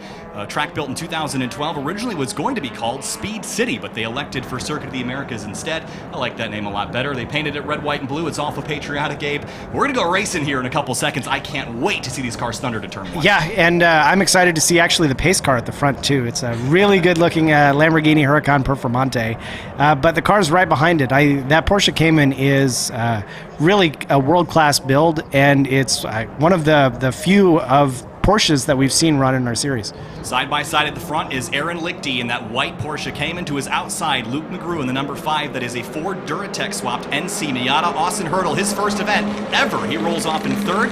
It's Emil Tab to his outside. Behind them, Jeremy Swenson in a new car. Eric Meadows with a new wing on this car, hoping to make waves here today. Time to go racing in Grid Life Touring Cup. Green flag flies, and we're racing at Circuit of the Americas. 4 wide in the middle. Here comes Boysen up the middle. Joel Morrison leaving just enough space to make that happen. Into the first corner. Here comes McGrew up the inside of Aaron Lichty for turn number 1. We're still going to try 3 wide through the center of the corner. Now they're going to track out. Getting single filed out. McGrew's going to have to slot in behind Lichty's Cayman. Strong start by McGrew. Was looking to potentially make a pass there right at 1, but Lichty got the faster line through 1 and was able to stretch. Now into the S's, left, right, left, right. A little bit of elevation change here at the end. This is where Aaron Lichty said his car was going to be weak, but it was going to be super strong at the beginning of the race. He's going to have to fight off the drivers towards the tail end of this. Emil Tab running ABS. That's the new addition for him. Look at, there's Brian Heitkotter up the inside in a brand new 2010 Nissan 370Z build from Chris Forsberg Racing. He rockets by Boysen on the climb up to turn 8.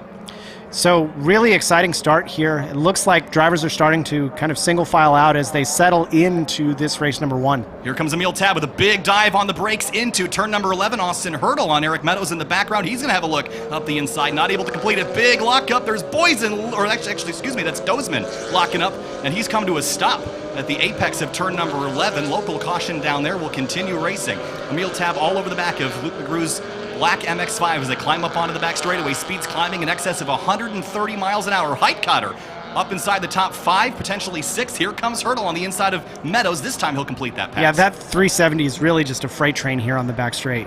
Look at Meadows on the brakes. He's locked, or he's on the outside now. We're going to try to go the long way around. Watch the track limits here, boys. Got to stay within that white line in the red and white curbing.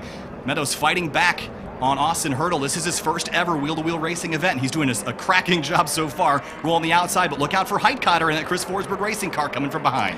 Hurdle was really, really strong in practice with the second fastest time set, but this is, like Kyle said, his first wheel-to-wheel race. So a lot to learn here on race number 1. And he's going to learn a lot following Eric Meadows here. We were discussing earlier today the strengths and weaknesses of these different platforms. That 370Z, the white and gray one, is the highest horsepower car in the field. It's also the heaviest car in the field.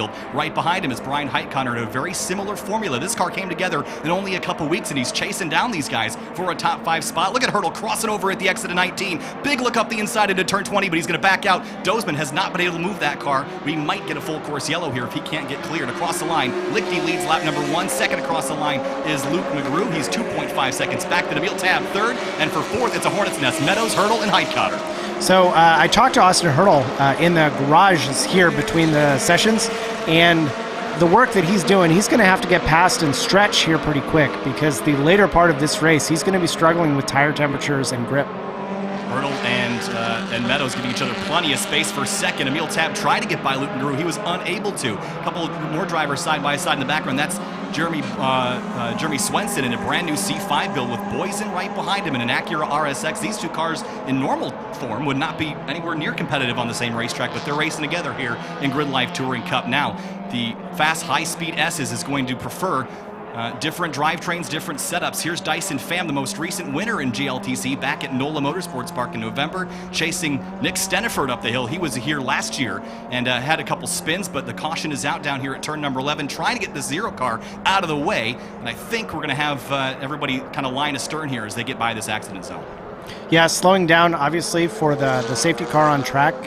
It'll be yellow probably until that car is moved into a safe area. So drivers now get a chance to reset, regroup, and focus on the restart when the green flag drops again. Yeah, they've got plenty of time to get this car out of the way. The lap time here is over 2 minutes, so they've got time to make this up. And they're still racing up here, I believe, or are they beginning to slow down here? I don't think I've seen a full course yellow flag just yet, but they are grouping up here. I think we might be under full course. Haven't seen a flag stand here, but yeah, there it is, double yellow. So we are under full course caution. It means everybody will have to slow down.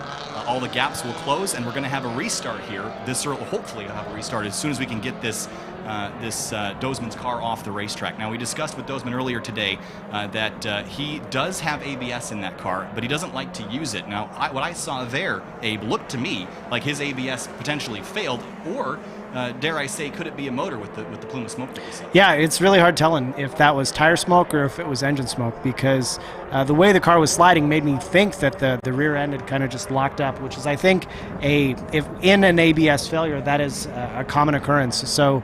But I'm surprised that the car hasn't been able to move under its own power. Yeah, so again, under full course caution here for Grid Life Touring Cup race number 1. Aaron Lichty leads over Luke McGrew, Emil Tab, Eric Meadows, and Austin Hurdle, again, competing in his first ever wheel-to-wheel race in his life. And Brian Heitkotter has a very different story behind him, Abe.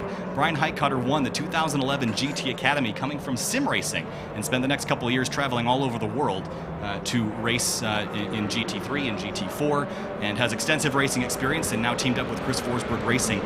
That Asus Republic of Gamers Nissan 370Z has been rock solid so far. Every time he picks up more pace, but we're going to do at least one more lap here under full course yellow. Hopefully no more than that. We'll get some more laps in. Definitely. And so we saw the flatbed on its way out to pick up a car here. I would imagine this will not take very long.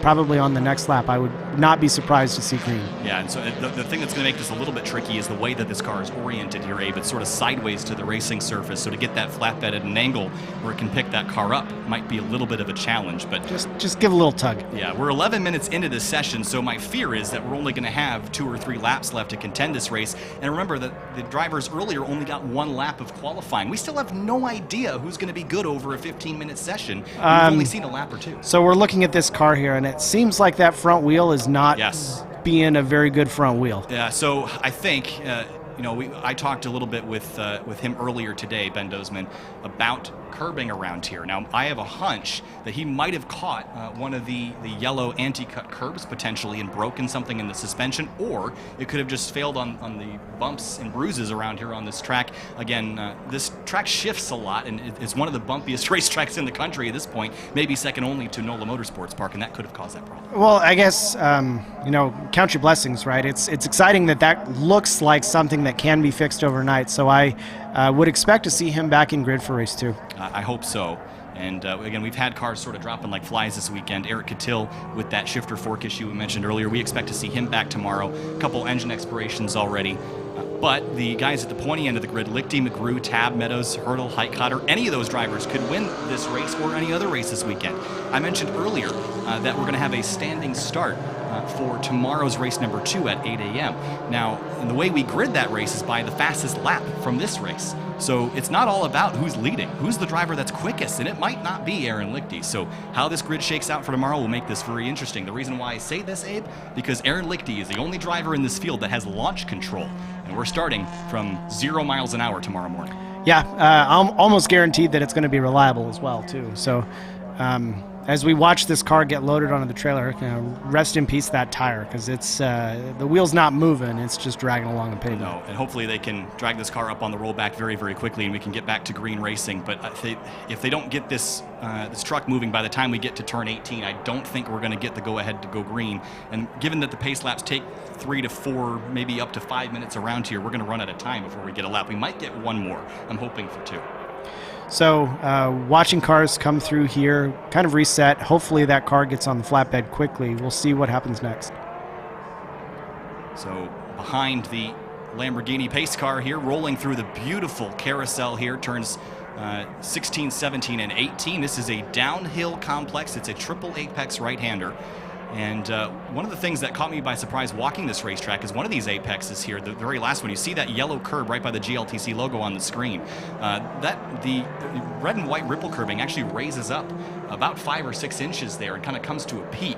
So you can't really just ride the inside around that corner. There's several different ways to take it. They all feel a little bit wrong, but it is an amazing corner to look at, especially from above. Great artwork down there on the racetrack. And then it leads into that double left-hander, 19 and 20, which drivers have been a little bit experimentatious with the track limits out there. There's 2 rows of curbing, and they're allowed to get out there up until the point where the 4 rows off. We got it on the screen here to visualize what Kyle's talking about.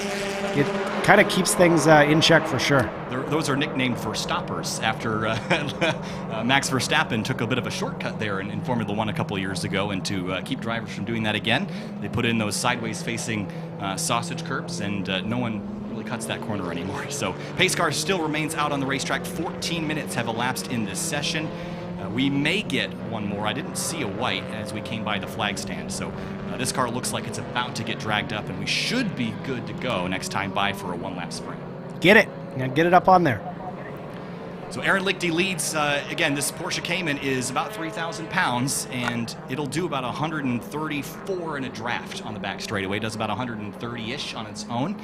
That car is going to be hard to beat in a short sprint, but over the course of a 15-minute race tomorrow, I think Lichty is not going to be the car to beat. I'm looking at Emil Tab and potentially Eric Catil if that car gets repaired in time. Absolutely. So during the break between qualifying and race 1, we did a podcast. Adam and I did a podcast with Aaron Lichty and Emil Tab, and we talked about the Porsche in particular and the things that it does well and the things that on a track like this it might struggle with.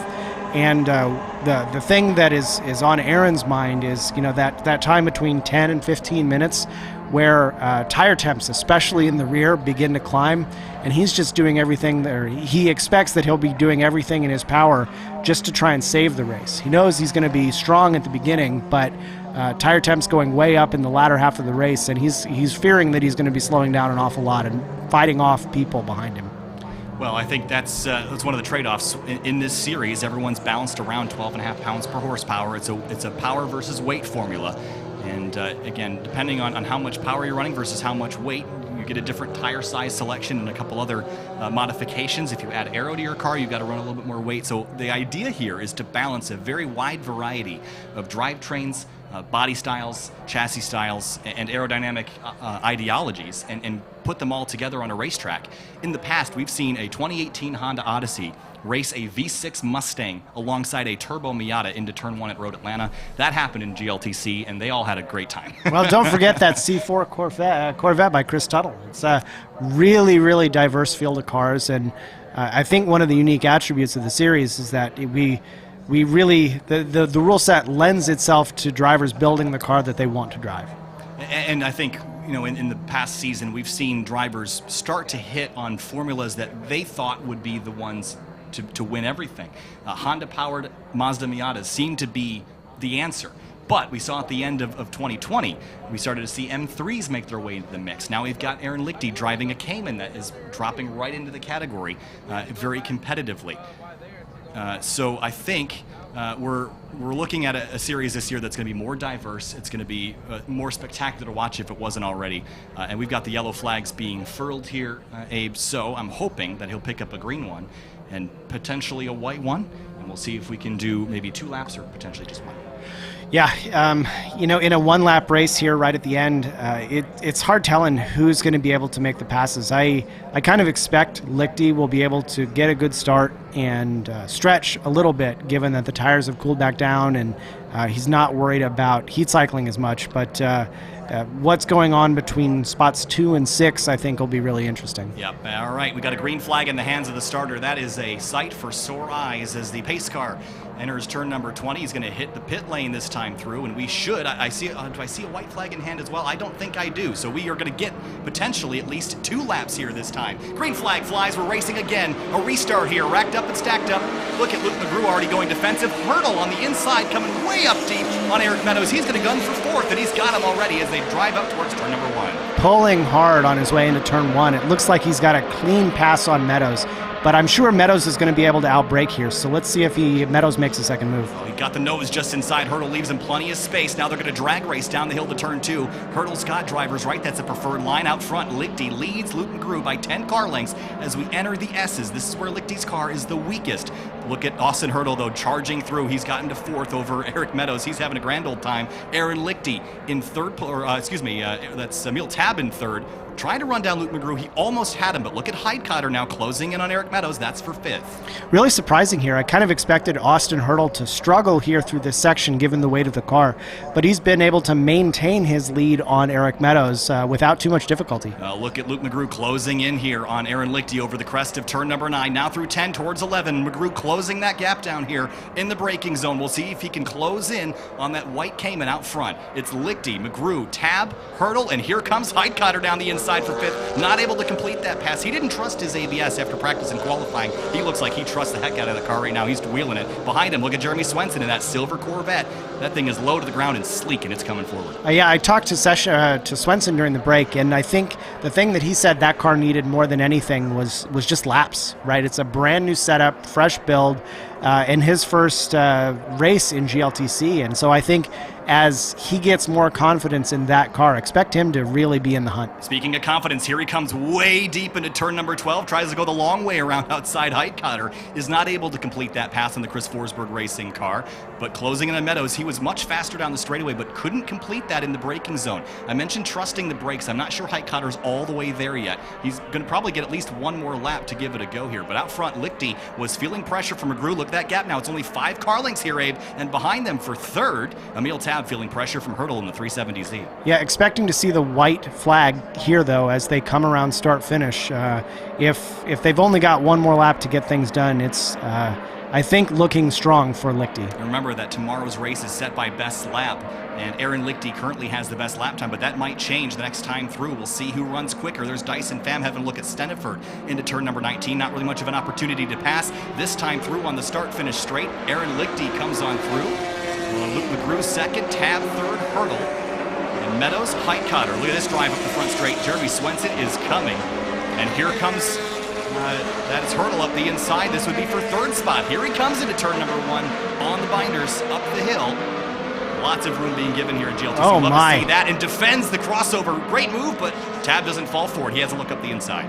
Wow, what a fantastic pass in a heavy car on his way into turn 1. And the mindliness to cover that spot. He thought Tab was going to do the crossover, and he was right. Here's Steniford and Dyson Pham going for a scrap down there through the S's, but there's third place. And Austin Hurdle is a rocket ship. Look at Eric Meadows struggling. Big understeer there through turn number 8. Heidkotter is there and ready to take advantage of it. Has a look into 9. I don't think he's quite there yet, but he might have a run down to 11 or 12. Looks like Swenson's closing a bit. I wouldn't be surprised on his exit out of 11 if he's able to grab the spot from Heidkotter on his way into turn 12. There's Boysen defending from Joel Morrison in that 9 Lives Racing S2000. Boysen runs a little wide. He's going to let the S2000 get side by side down through turn number 10. Here comes Heidkotter and Meadows. Big dive on the brakes into turn number 11. Going to turn in for the corner. He's there. Runs a little wide. Meadows will run wide as well. Watch the curbs there. Bam, bam. Over the top. Now we're going to drag race down to 12.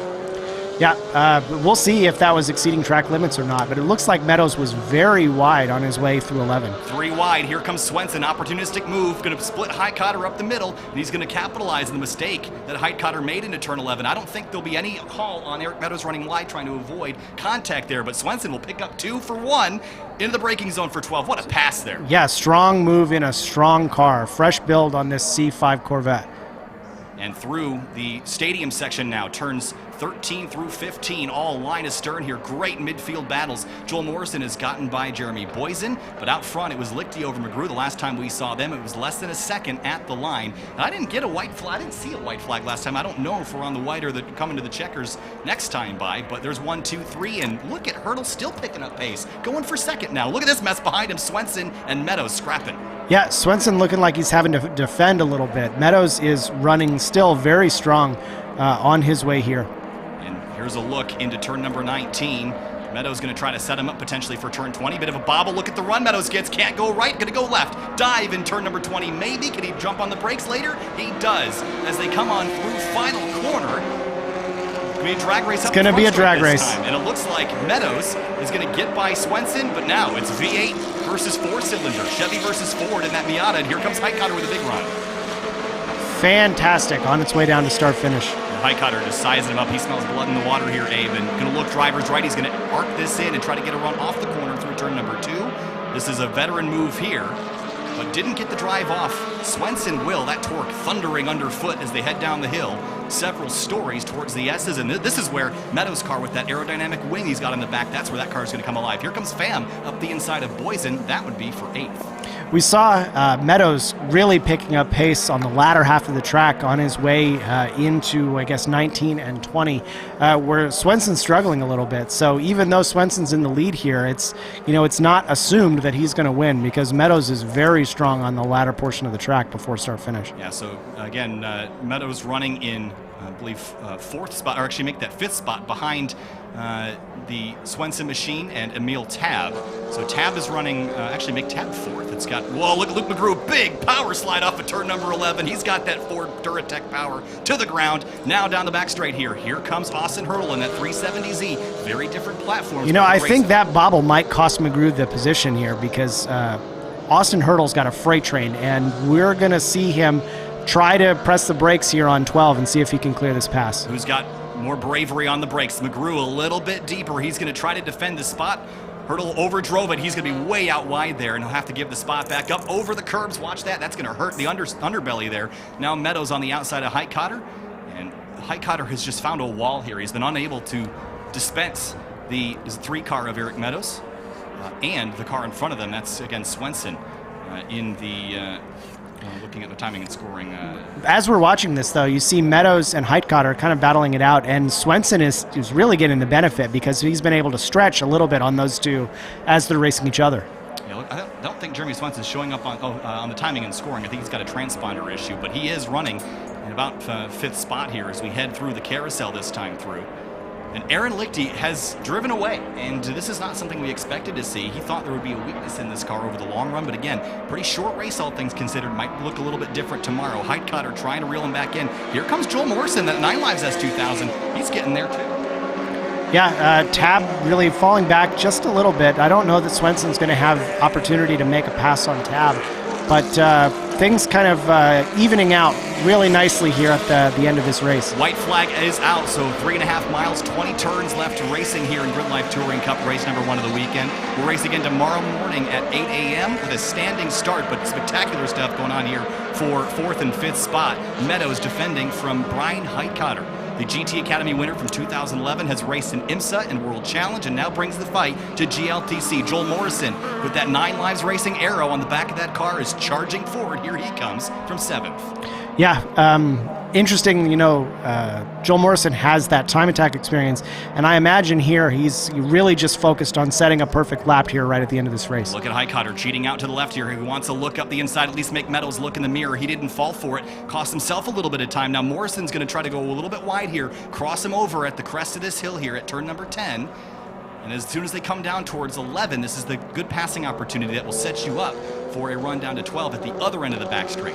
But a spectacular battle here. Swenson in the Corvette, Meadows in the silver Miata, then it's Heitkotter in the black 370. And then, of course, Joel Morrison in the green and black S2000. This is the final run down the super long back straightaway, and it's Corvette, Miata, 370Z, and S2000. What a quartet here at COTA. Yeah, you got to be laser focused on the exit of turn 11 because now you have ample time to make a pass here on its way into 12. If you don't set yourself up right there, you're almost guaranteed to get pulled.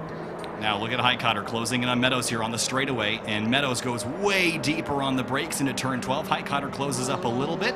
No mistakes by that 3 car, though. Apexes nicely. And now about less than a half a lap remaining. Aaron Lichty is calm, cool, and collected out front in the number 19 Porsche Cayman. And again, the weakness of this car would not have showed in the length of the race that we had here today, but tomorrow it might.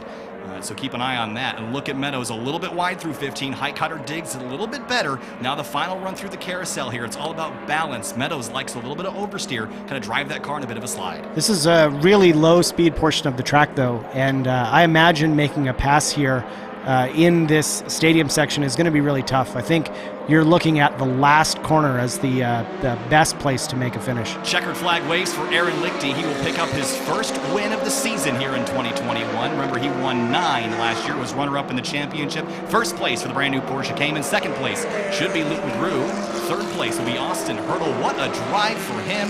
Then it was, I think it was Swenson, Emil Tabb, then Swenson, Meadows, Heitkotter, Morrison, the rest of the field. Then Tyson Pham, Boysen, Steniford, the rest of the top 11. George Kustin-Bardis is out on track in a silver NB Mazda Miata with a bit of a turbo kit under the hood of that car. He'll be coming across the line in 12th. Brian DeFries will bring up the tail of the field here. There is Kustin-Bardis. What a mid-pack battle there, Abe. We saw some spectacular stuff. We didn't think we were going to get that much racing, so big thanks to SLB for giving us a little extra time to finish this one out. That was an absolute blast. Yeah, it's just fantastic racing. Very, very clean. Ample opportunity to battle it out with your buddies on track. Aaron Lichty is the winningest driver in Grid Life Touring Cup, and I think what makes this win so important is all of his wins prior have come in a Honda-powered Mazda Miata. That's the car he finished runner-up in the championship by 4 points to Eric Attil's Civic. So he's bringing something different, and he's showing you can still be competitive, even with something that isn't potentially the winning formula. Well, in the last couple of days, I've had ample opportunity to talk to Aaron Lichty, and I'm always impressed at the thoughtfulness and like the rigor that he goes into thinking about what's going to be good and what's going to be competitive. And I don't think he makes any decisions lightly. And I really think that's a key part of their business is putting together cars that really make sense for the series. And Aaron Lichty, again, just demonstrating that you can win in pretty much anything if you build it the right way. So congratulations to Aaron Lichty for winning the first round of the weekend. We're not done. That was only race 1 of 4.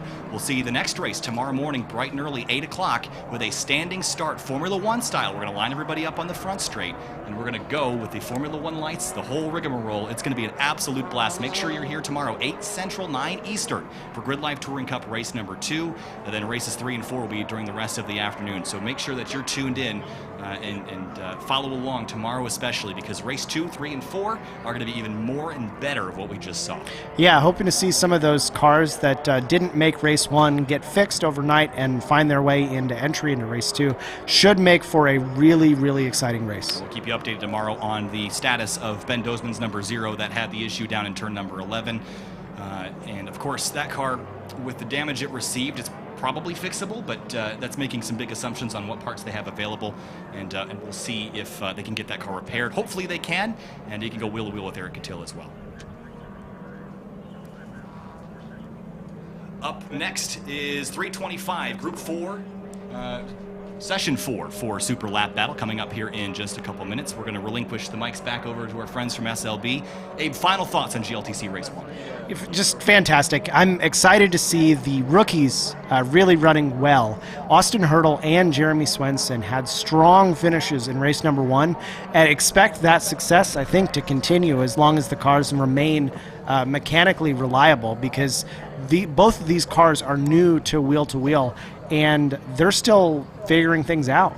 And so if they're running fast now, of course, they're going to run much faster as the days go on. Next up, SLB again, Group 4, Session 4 at 325. Kyle Heyer alongside Abe Schmucker. We'll see you tomorrow morning for GLTC Race number 2. Thanks for watching.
All right, guys, welcome back to group.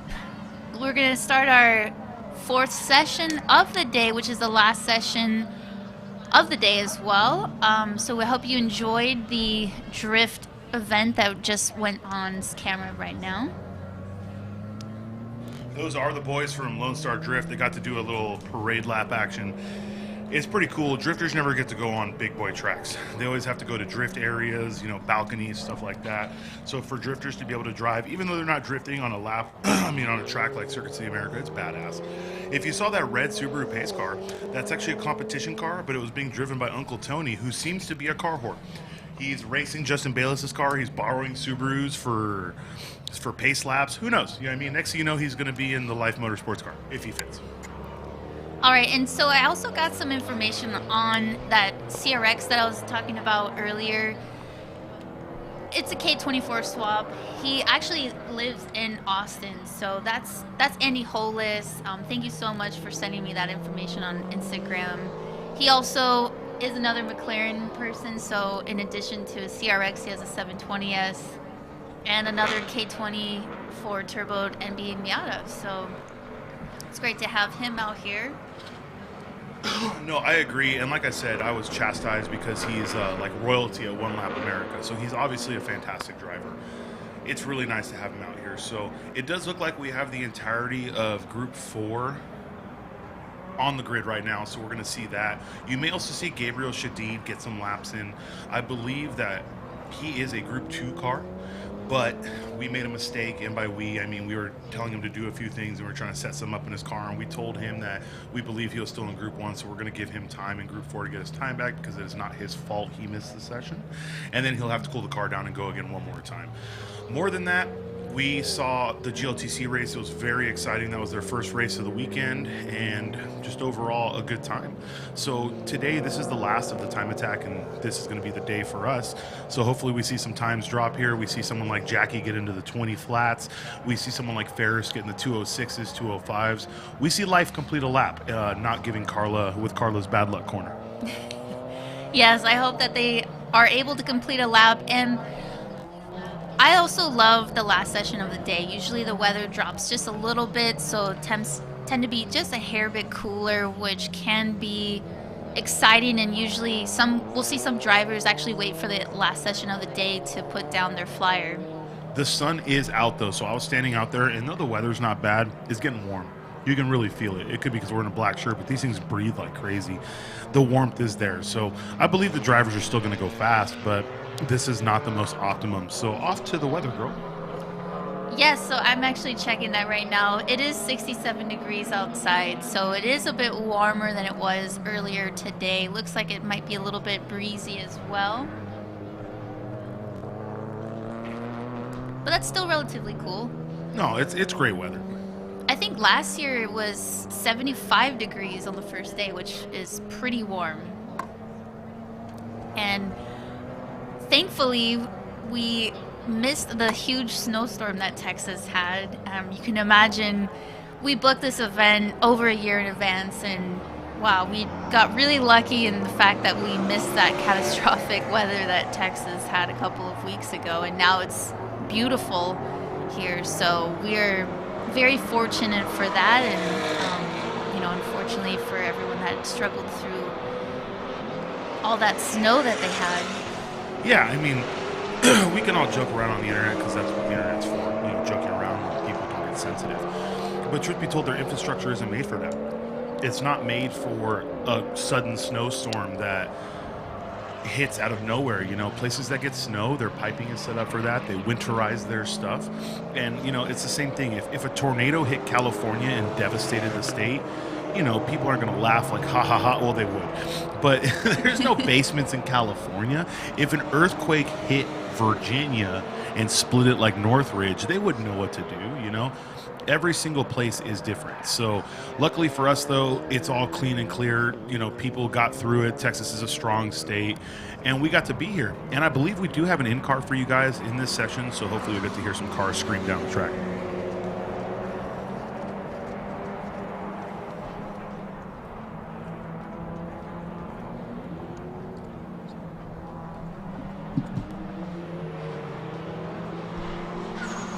is that Golf R again, man. It's the first Volkswagen I've seen run nonstop without a check engine light. VW wants to know what the car's about.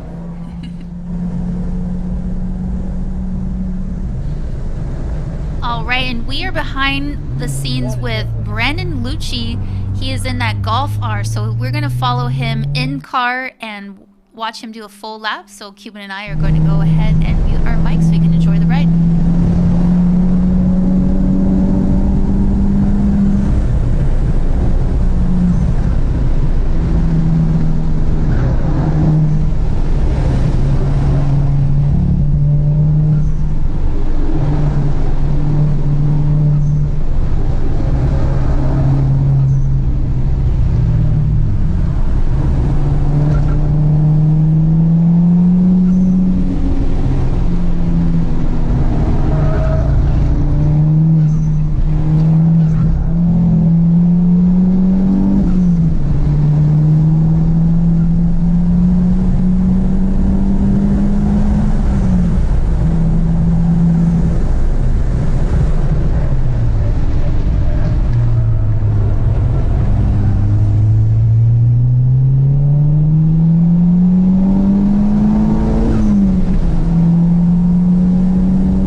Actually a pretty good lap. That was fun to watch.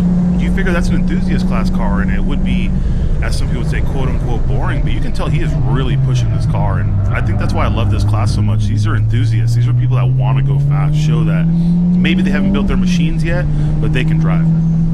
Yes, and that was Brandon Lichty behind the wheel of that Volkswagen Golf R. Looks like you were able to watch him put down a 246.987. Yeah, I think Carla made a good point while we were watching it. We were having a quick conversation. Either Thomas Thompson needs tires, or it's getting a little too warm for him to put the grip down, or a combination of the two. Luckily, most competitors that come here come with spare tires, or at least a brand new set. And as long as you don't overdrive these AO52s, they're fast to the cord. We've seen competitors go fast till the last session of the last day with the same set of tires. I agree. Yeah, we've definitely seen that from Thomas Thompson. He's been a consistent driver, so for him to run around a second off his former pace, you can tell that he's just starting to lose the optimal grip of the tire, but there's still a lot of tire left to give until the cords.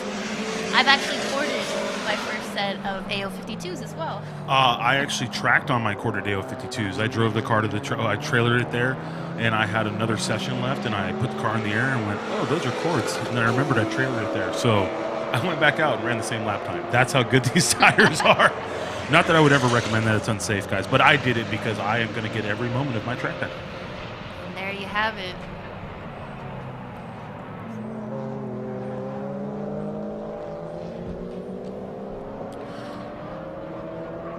That right there is Mary Valdez in her Honda Civic Type R, Acuity Instruments PhD Racing Civic. She's running a 240-158. She's been very consistent and quick. She is fighting for a podium here in enthusiast class. This is going to be a fight. And we've never seen her compete with us. I've talked, I don't know who she's competed with or if she's just a track day person, but she definitely knows how to drive her car.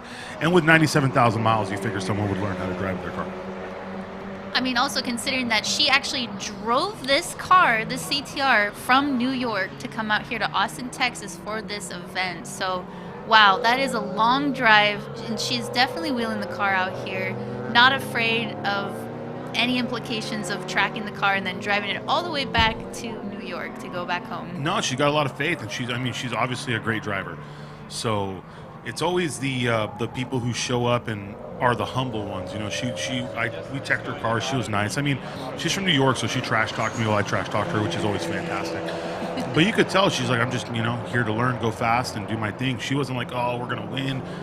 The humble people always seem to be the ones that surprise you the most, and the quiet ones. And I'm not saying she's quiet, but she didn't talk too much about her car when we were teching it. So I'm pretty excited to see what she does today and tomorrow. And speaking of which, we have the race couple, the Tysons, Corin Tyson and Bryson Tyson, also going faster this event, or so far for this event. Currently the fastest car for this Group 4 session with a 2:30.761. That's in that Honda Civic SI. That right there is the same 8th gen it has been since Road Atlanta. The car sat for a while. They were going to bring something else, but rule changes caught Brian Tyson off guard, so he couldn't bring his car. So they got together. They decided that they were going to bring their Civic. And look, I love these guys. It does. I agree. Rules change on the regular. There are things that are sometimes going to get you. And instead of just, throwing in the towel and saying, I don't want to run, they just brought the Civic back out.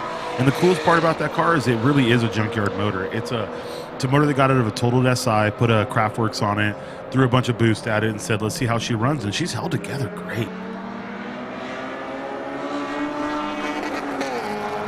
And Ding finding a little bit of time.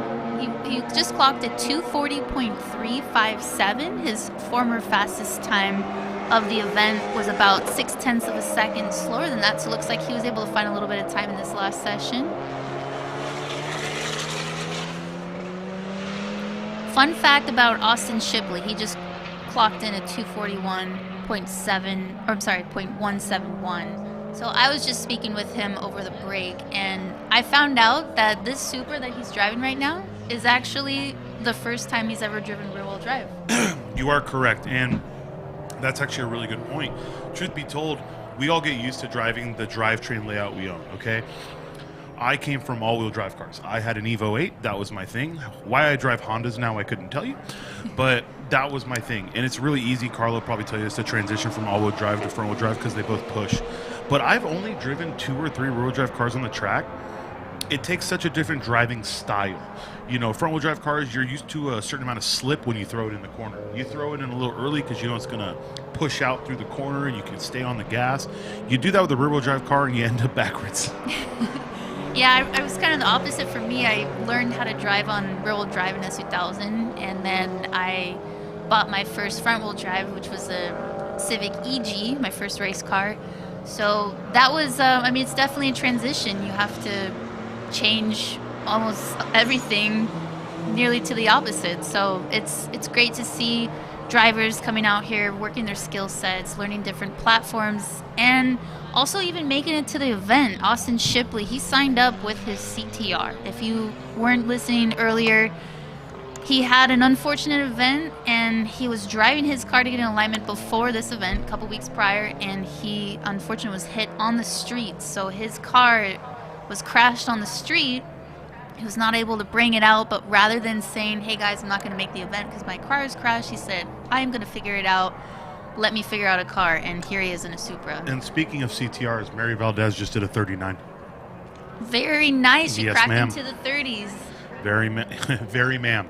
Very nice. No, it's really exciting. And I love this car, and I love that sticker for the Techno Toys tuning sticker. I know it's ever about products. Some of them knows you better have deep pockets. But that 86 that Joshua is driving is an amazing car. Same here with the Spoon Sports CL7, this Honda Accord Euro R.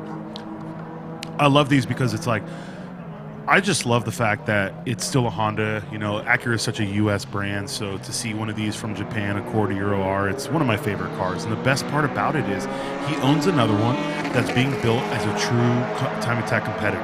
this is a pro comp car because it's an old race car, but he's building one to compete. And we're talking about a guy who will work 200 hours in a week on a oil rig, tow to California to run a one-day event, and then go back to working on his oil rig. That's how dedicated he is.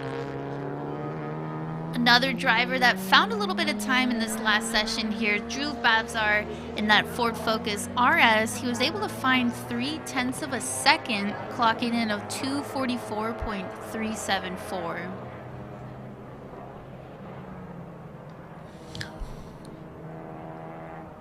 Joshua Garcia in that Corolla AE86, one of the crowd favorites there. That's a limited class car.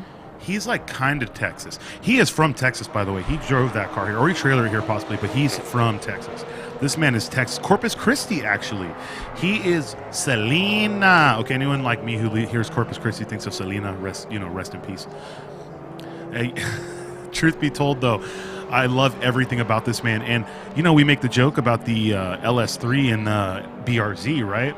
Well, he's Texan, so what do? He put a V8 in his Toyota 86, but he kept it JDM. It's a Lexus Toyota V8. It's a 1UZ, either it could be out of a Tundra, it could be out of an LS430, it could be out of a lot of things, but it is a twin cam V8 out of a Lexus. So, just like they said in the movies, anything for Selena's, anything for Josh, okay? And another name here on the leaderboards that I don't believe that I saw earlier in this last session, Bailey Ipok in that Subaru WRX. I see that he's on the leaderboards here, so I'm not sure if he had issues with the car and he missed a couple of sessions. He got towed off, remember? We didn't know what it was, but it wasn't a fire because a fire put him out last year. Right. So he got towed off, and he's back. That's all that matters. And he's got to make this count, by the way. So, huge shout out. I say things on the internet. When I say them, I mean them. He was debating coming with this car because he's been in the process of building an Evo. He is that guy. He went from a Subaru to an Evo. Evos don't even exist anymore. And he was in the process of building it, and it just wasn't going to be done in time. And he posted the funniest thing. It was a screenshot of a conversation between him and his wife. And his wife, if you're listening, Violet, I love you to death. You're freaking hilarious. He texts her like, hey, babe, I'm thinking about going to COTA. And her response was, what car, my dude? What car? And just the my dude, it got me. And he's asking everyone, and Joshua Garcia is really the one that got, convinced him. I told him, like, hey, either you come and I call you a hero on the live stream, or you don't come and I call you a pansy on the live stream. You set yourself up. It is what it is. He's a hero to me. I really appreciate him coming out. We know he can go fast in that car. He's got all the brake stuff figured out, so let's see what he can lay down.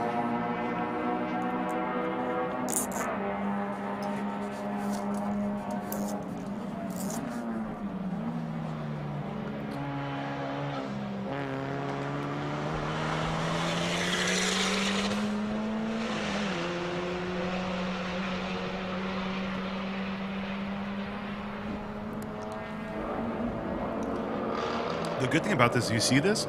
Remember Group 4, Session 3, we had 4 cars on track. Last session of the day, this is the most common thing in the world. It's everyone wants to go out and try and lay that flyer. Austin, another 239. That was his goal for the weekend, to do a 239. He already did it last time he was out, but it's obvious he's getting more and more comfortable in that car. Brian and Corin Tyson, obviously the heavy hitters of this run group. We have Mary Valdez with her 39. So both Austin and Mary, is that Subaru doing Subaru things? Looks like it. Okay. Both Austin and Mary, they're both, I don't call them junior members, fresh members of PhD Racing, which is Jackie Ding's team. They have all the support in the world. So, they're going to keep going faster. And obviously, they're going to have to support Jackie to go faster because he needs to catch up to Amir.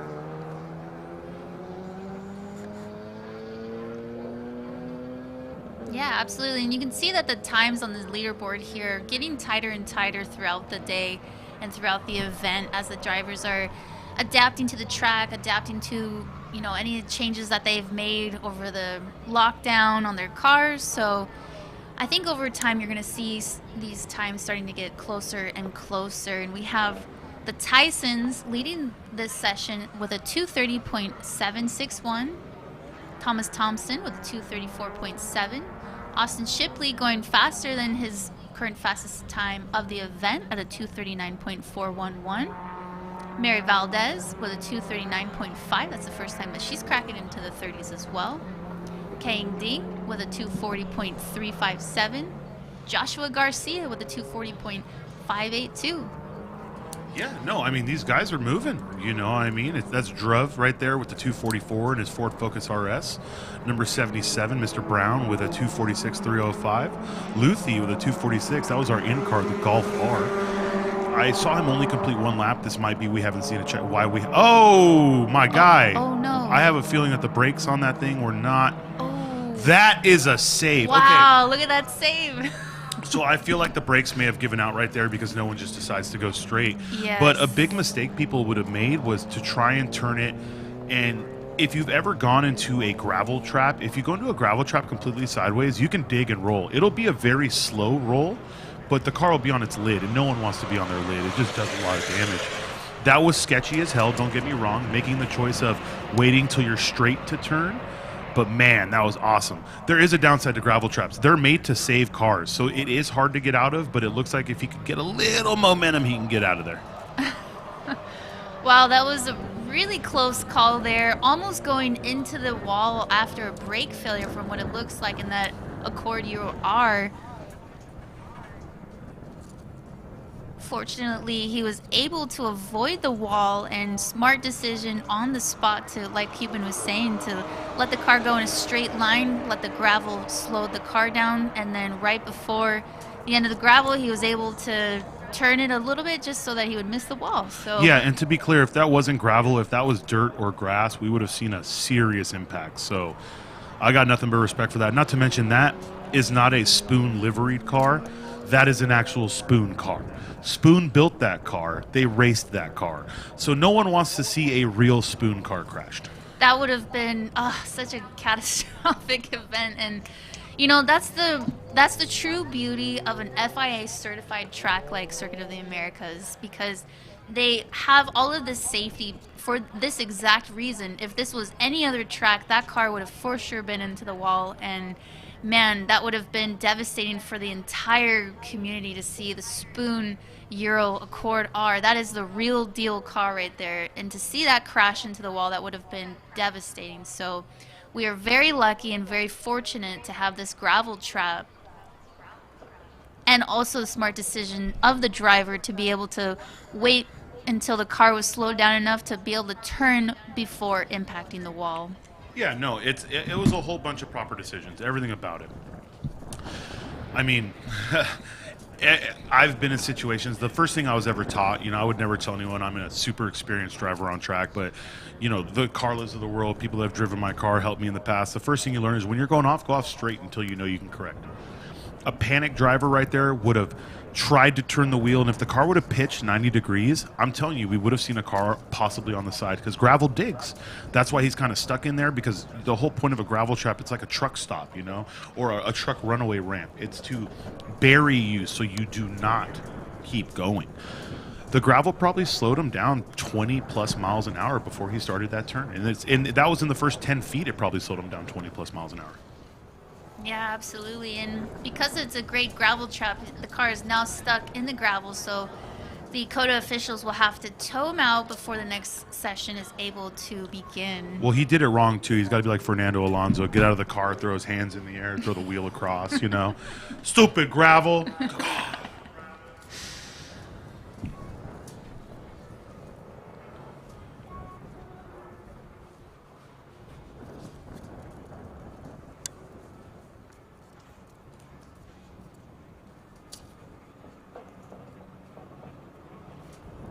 So while we're waiting, I think the best thing we can do is, for anyone that's new out there, we can throw you like quick little descriptions on the classes. I'm going to let the driving professional break down the classes for you. Luckily, our production crew is amazing, and they always have some pretty things to put up on the screen, so it's not just our voices, you understand. But as soon as those go up, I'll let Carla really break it down, and look at how buried that car is. All right, starting with enthusiast class. This is the class that we've been talking about, where most of the cars actually drive to the track. Driver must be the registered owner. Very minimal modifications. We also require a tread wear of 220 or higher, and there is a maximum width for that as well.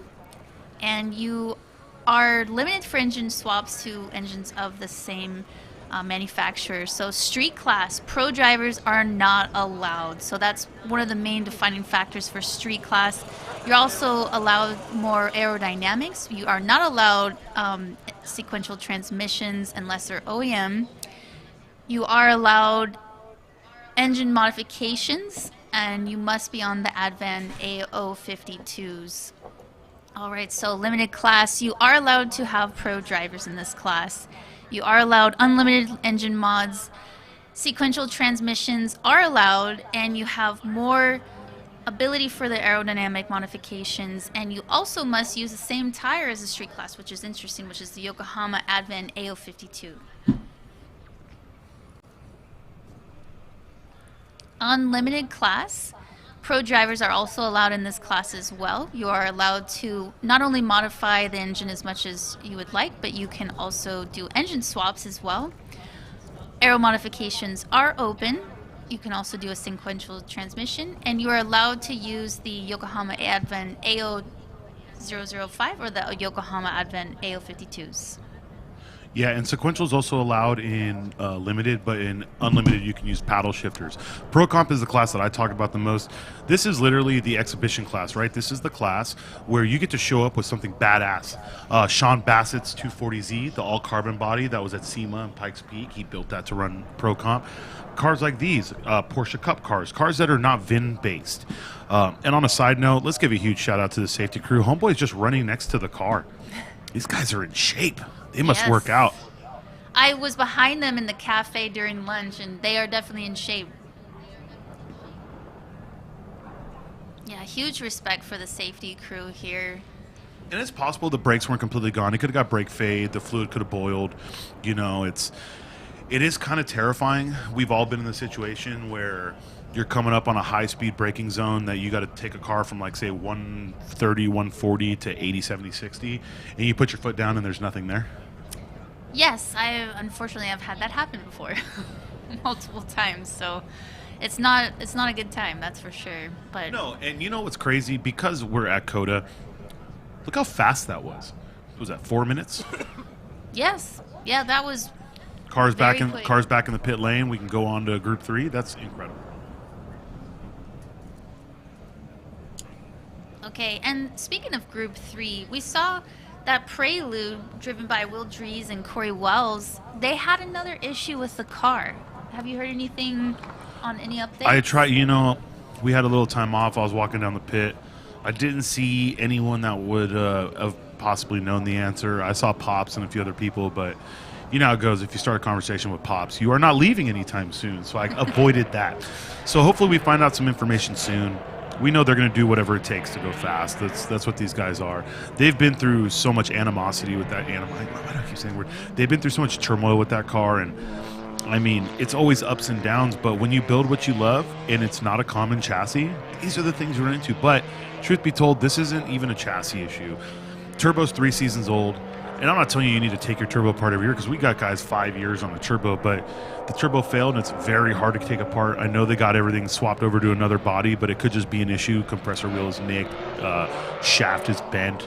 When you're talking about turbines that are, spinning at speeds that I'm not going to tell you because someone on YouTube will correct my number, but very, very fast, the minutest of shaft play is just going to destroy the turbo.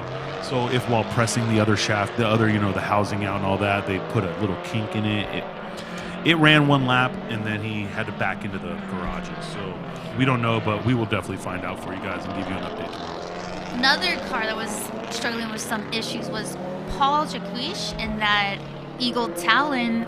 I don't believe we'll see him out today, but he should be back tomorrow. They had an issue with the cam gear, and they were able to locate what they needed, and they're doing their best to get that car up and running. Hopefully for tomorrow, we should see them back out. Yeah, and look, I made a joke about the hot hatches, but we have 4 Ford Focus RSs, say that 5 times fast, registered for this event, and we're lucky if we see one, and it's usually Druvs over at Road Atlanta, so it's awesome to see all these guys here. The Focus RS is the only other car on the planet that gets made fun of about head gaskets like Subarus, so these Subaru guys are probably happy to have all the heat off their back. Yeah, absolutely. And that was Jaime Santos on the screen there. His current fastest lap time of the event so far is a 2:36.460. So hopefully we'll see him go a little bit faster here in the last session of the day for Group 3. Yeah, absolutely. And it's obviously there's a whole day left, guys. But if you're the kind of guy that has another set of tires for tomorrow, why not just completely send it? You know, and I know the Fujitsu car is out here, the Super Thai car. Mr. Ryan Dusix has a very good friend. His name is Nick Steniford. He's racing in GLTC, but I guess they just registered him right now to co-drive that car because Nick Steniford's the one in that car right now. Oh, really? So if something bad happens, we don't have to blame Ryan for once.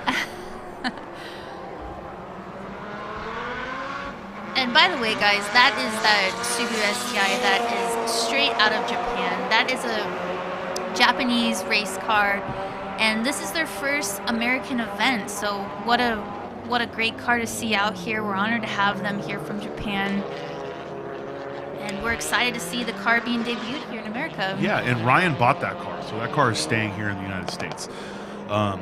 It was actually really cool. When he bought it, he posted a little teaser video. I mean, it's badass. And then if you guys are interested about that car, just because I saw it happen, make sure to keep an eye out on Larry Chen's Hoonigan Autofocus, because he did a full interview on that car while I was teching it. Low key, I may be on this camera, but I'm not trying to be in people's interviews, so I teched the car super fast, checked everything, and got the heck out of the way. I'm not trying to be in any of those videos. Don't catch me on Hoonigan. There it is, Mr. Steniford. Does he know how to drive that thing? It's not an S2000.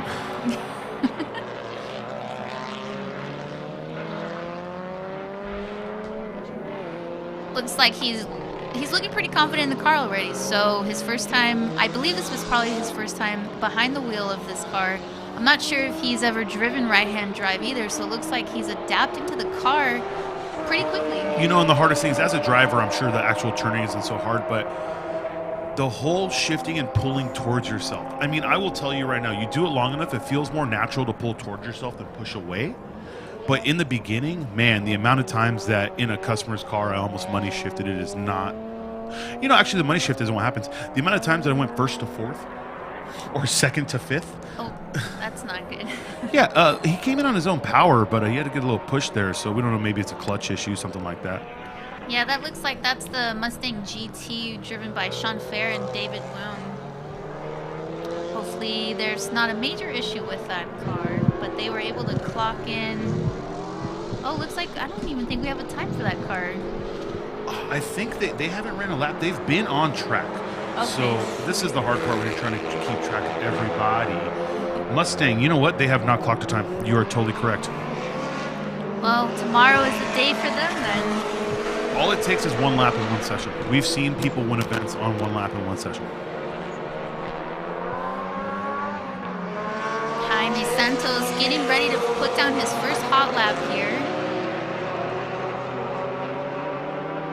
All right, looks like the Prelude made it back out. 226. They did like a 239 or something like that their first time.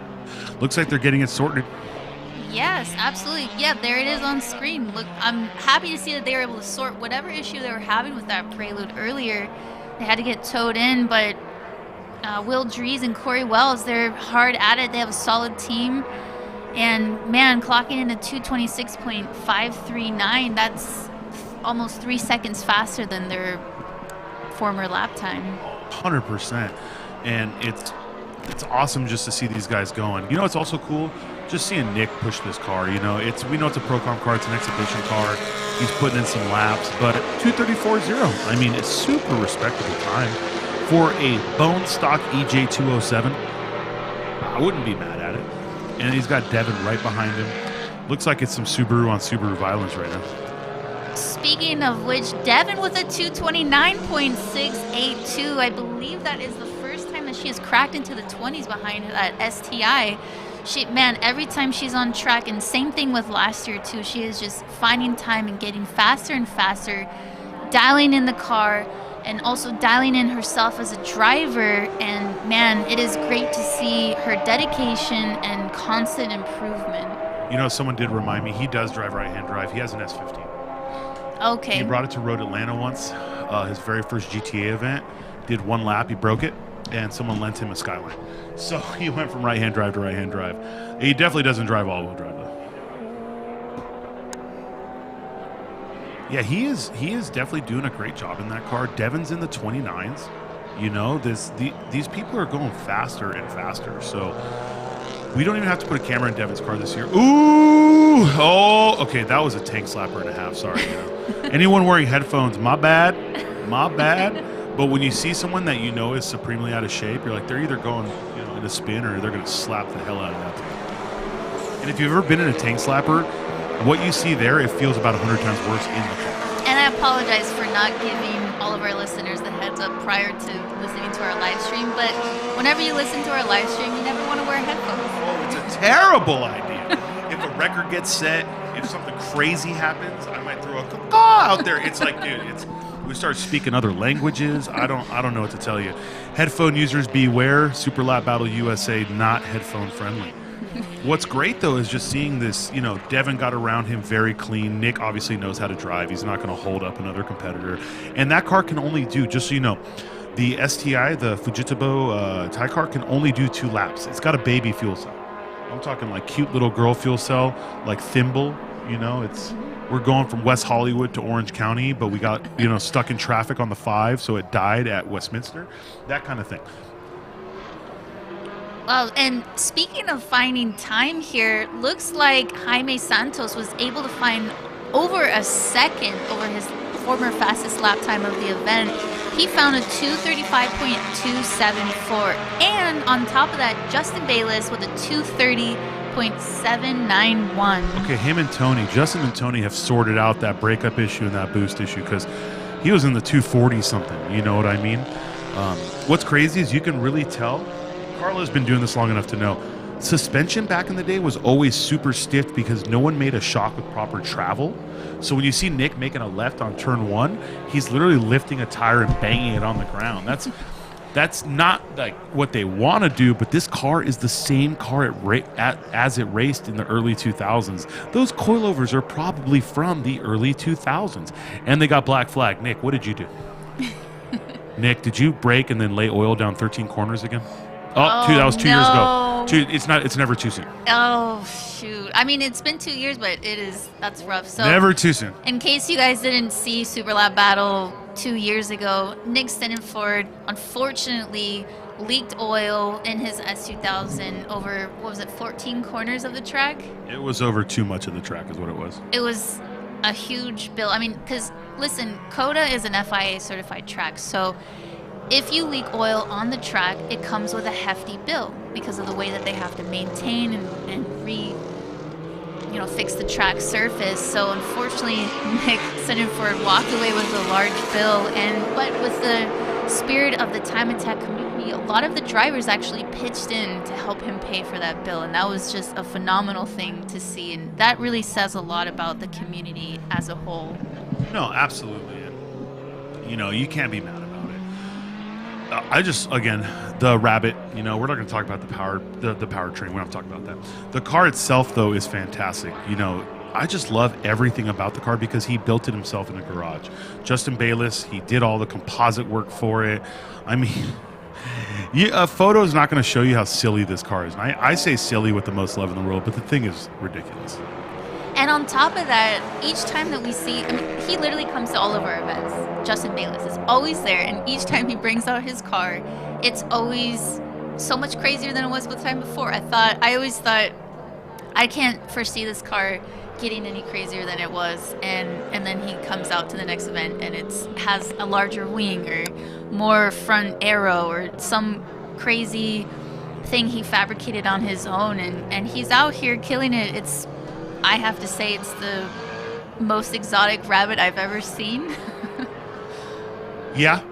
I'd agree. I can't think of anything else. The car, you're not going to find anything more exotic than that.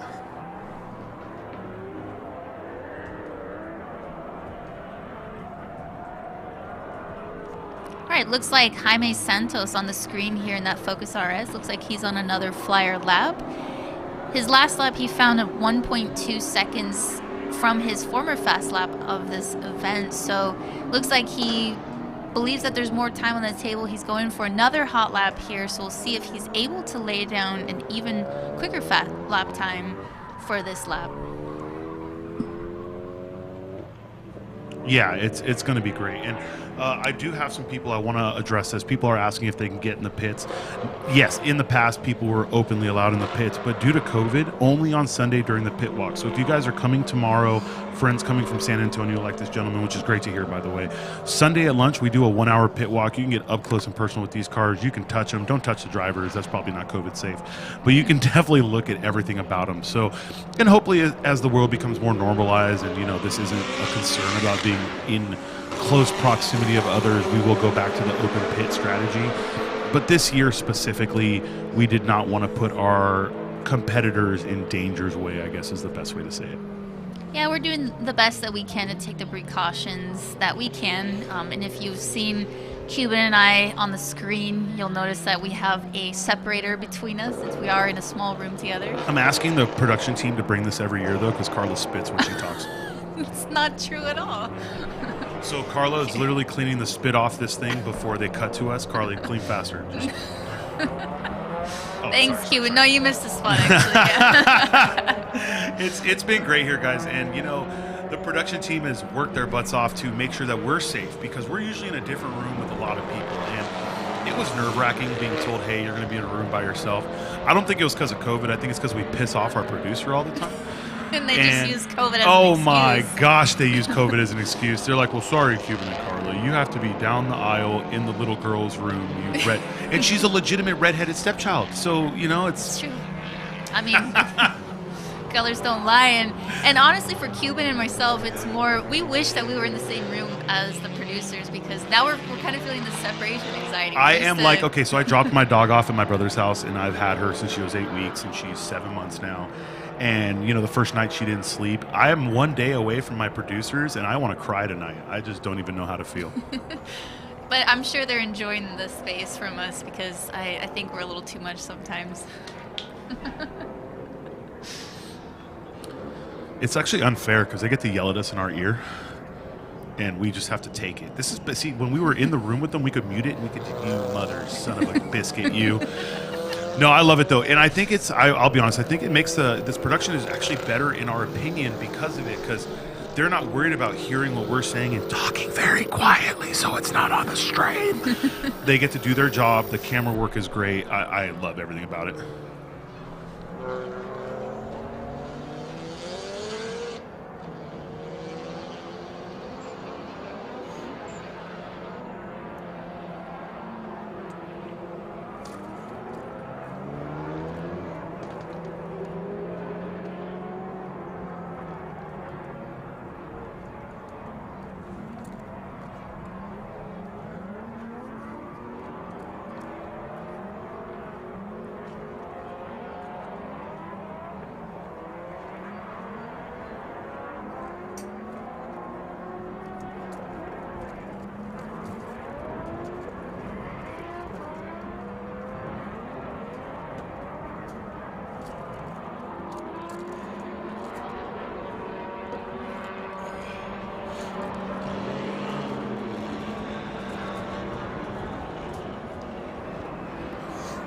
All right, guys, so Will Drees still with the 226. Super proud of Devin with that 229.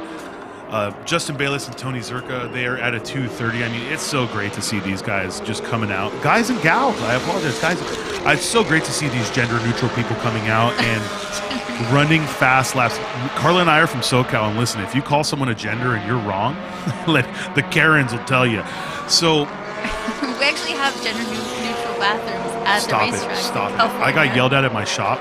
Okay, this is real talk, guys, and I never thought this would happen because I run a performance shop. I don't expect these things. Someone came in the other day. It was 2 weeks ago. They were with someone buying something, and they're like, excuse me, your bathroom says men and women. I'm like, yeah, you can use whichever one you want. I don't care. It's just they say men and women, so the women's one's cleaner if you want to use that one. Well, and she tried to say something. The person tried to say something, and I said, okay, well, there's a gas station down the street. They don't have any markings on their bathroom. Have a great day. This is the world we live in, guys, so we got to be careful here. Texas don't care so much. California, my goodness. Yes. Oh, And look. I'll probably get yelled at for saying these words, by the way. I mean, hey, can't please everyone, but I was excited to see on the screen back there. I was happy to see that Evo 9 back on the screen again. He was having problems earlier today. I just messaged him, Tim Shepner. Looks like he had a fuel-related issue, but they were able to sort that out, and now he's going back on track, so we're wishing him the best of luck in that Evo 9. No, and it's great because that's one of the two 4G63 powered cars, the Eagle Talon TSI. It looks like we saw them starting the car up, and they just got to get the timing right, it looks like. But if anyone who's ever tried to time a 4G63 and all that knows it's a 7, 8, 9 attempt procedure. This is Zachary Sober standing outside. I love his I love that shirt. So Thomas Thompson is going to be driving the McLaren. And then we have the Evo behind it. This is just great to see. So what I was actually talking with one of the camera guys is, you know what's crazy, Carla? Remember amateur drifting 5-10 years ago? The cars were clapped out. They would fall apart. The drivers would like do two cool drifts and spin into walls. The level of amateurs today is the level of pros 5 to 6 years ago. Yeah, it's crazy. You know, to be honest, I'm not hugely into drifting myself, but I am aware of this because of the people that I'm surrounded by, and I have to agree with you. I've been to these events 5-10 years ago, and I've also been to recent events and watching them on screen. Look at that. Like, it's incredible. No, and truth be told, I remember, Drift Long Beach, that used to be a big pro event. I remember when Tarzan was there judging, this was 2005, 2006 time. And I see amateur drift cars now that are better than the pro cars that were at those events. So everything in the sport is progressing. We see time attack, it's what we follow, so we see that sport progressing. But coming here and from 2019 to now, the Lone Star drift cars are better. 3 years, I mean, significantly. And I think it's they wanted to make them better because of coverage. And I'm not saying just from us, but look at all these fans around, plus the people waiting to get ride-alongs, plus everyone on the live stream. I mean, these guys get to go home and be told, like, hey, dude, I saw you do a sick drift on the live stream. Or be told, your tandem sucked, bro, you spun out. So I really hope they got their game. But look at all these. These are 3-4 friends coming out and immediately just going at it with each other. And I love every bit about it.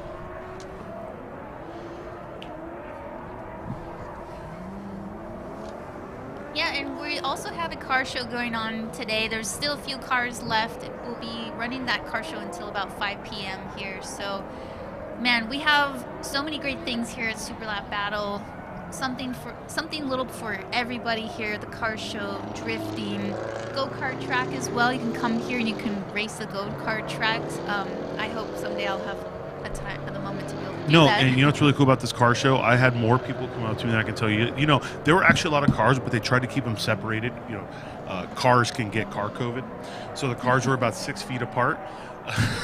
But no, seriously, there were booths. There were professionals there. There were Liqua Molly was there, a clothing brand. People are coming up to us that this is the third year coming to the event, and they loved it the first year, and they're like, I don't know how you guys keep doing it, but it gets better and better every year. And I cannot tell you how good that makes us feel.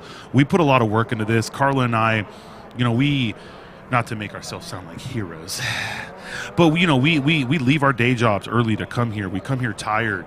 We make sure that we give you guys everything we can, and this is such a badass go-kart track. Carla, I'm going to take you out on this track. Carla thinks she can drive, but when she gets put in the wall, okay. Yeah. Those are fighting words. You weigh 7 pounds. But no, realistically, we got so much love, just vibes. This is the first year we've run with that specific car show. They're going to follow GTA around too. I think they're going to be at a Ridge event, Palmer, and possibly GTA finals. So they're super exciting to work with. In case you wanted to know, as my camera crew wants to keep showing you, we are like 4 miles from the airport, so there are planes. It's cool. They fly a drone, but they've never seen a plane.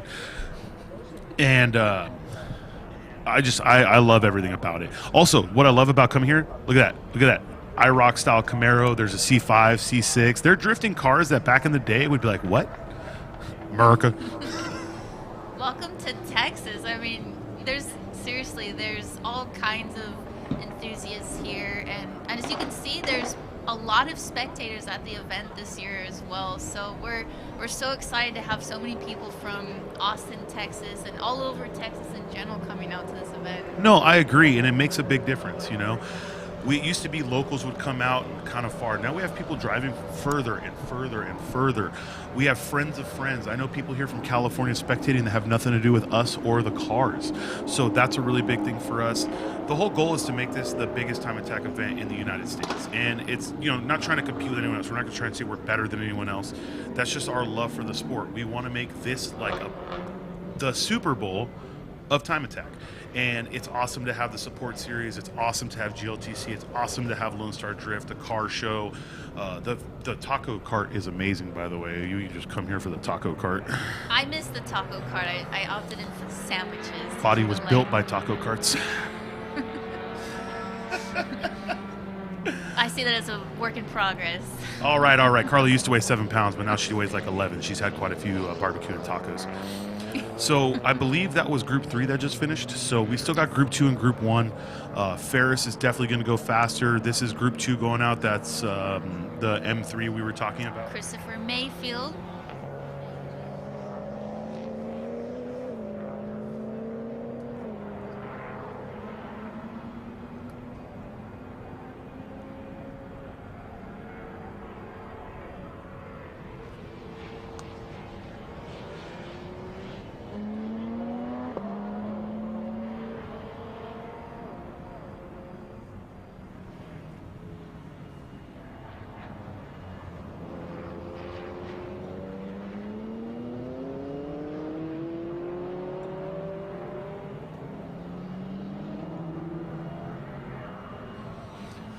And we're going live, guys. Group 2, Session 4.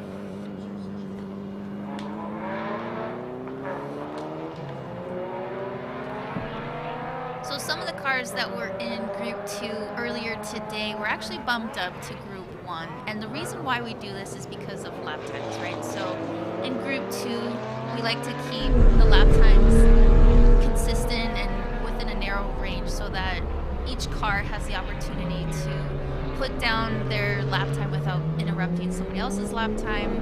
And we are actually in a 911S right now, driven by Tony D.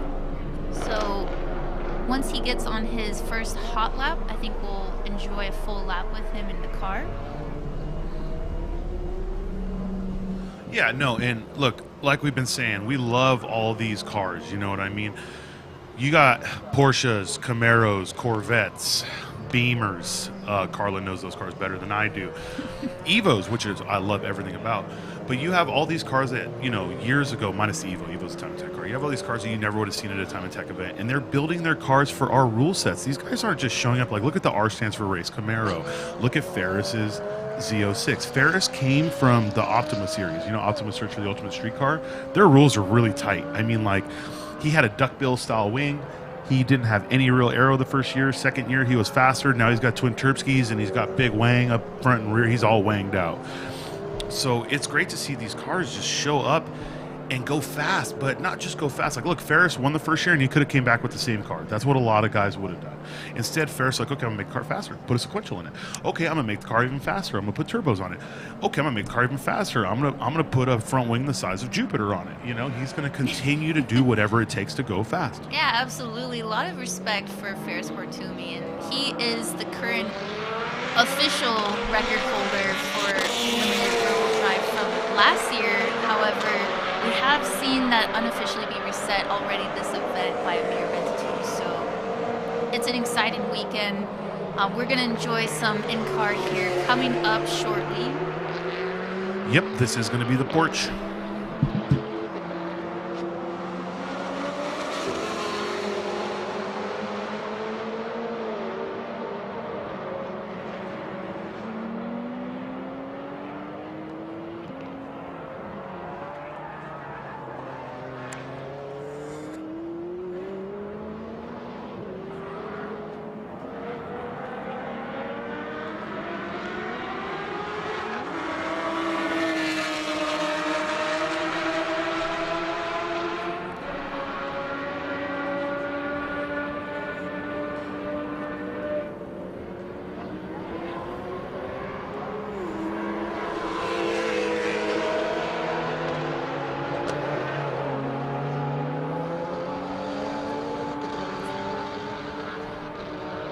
right, guys, so this is going to be the car that we will be inside with here. That's the 911S driven by Tony D, car number 19. So go ahead, enjoy a full lap with Mr. Tony D, and Cube and I will go ahead and quiet our mics for a moment while you enjoy it.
All right, guys, that's Mr. Tony D right there laying down a 230. And for those of you asking, I did see some people wondering where Dan Kroll is. We got a 222.608 for Mr. Kroll, so that's a great lap time. Mr. Mayfield, Christopher Mayfield, a 222, so he's still a second off his fastest. I really think it's going to be hard for people to go faster only because it's getting warmer, the track temps are going up. And Mr. McInnes right there, I believe that's the GT3 RS. Yes, it is. That is the GT3 RS with a 226.773. Lawrence Yen also clocking in 229.692. He's driving that GT4 as well. We have quite a few Porsches in this group too here. And also back to the topic of Christopher Mayfield in that E92 M3. He is the second off of his fastest lap time so far of the event. But, man, he came out with guns blazing. He was completely prepared for the first session, and he just laid it down with full confidence. And I really feel like he found what that car had, and he's not going to go faster until he puts a new set of tires on. Yeah, absolutely. And, you know, very few teams do not come prepared with multiple tires. But it's nice. You spend the first day, you push the car. I mean, he's already sitting in second. Jackie Ding should be out, by the way. This is his run group, but I bet you money that he feels he's not going to go faster in this session. Is when your car is pushed to that level, Jackie Ding's car is maxed out. It is the most developed A90 on the planet for road racing. You know, not to give anyone an ego or make people think, well, what about that car? It is, okay? It has the most development. AMS has put some serious work into it. Jackie has put some serious work into it. Varus has now put some serious work into it. You know, so when you're talking about a car that is built to the nines like that, but you don't have the history of the chassis, it is smarter sometimes to park it and wait for a better session to go fast. Yeah, absolutely. And Tony D also, he's been finding time as well with a 230.736. That's the car that we're sitting passenger in right now.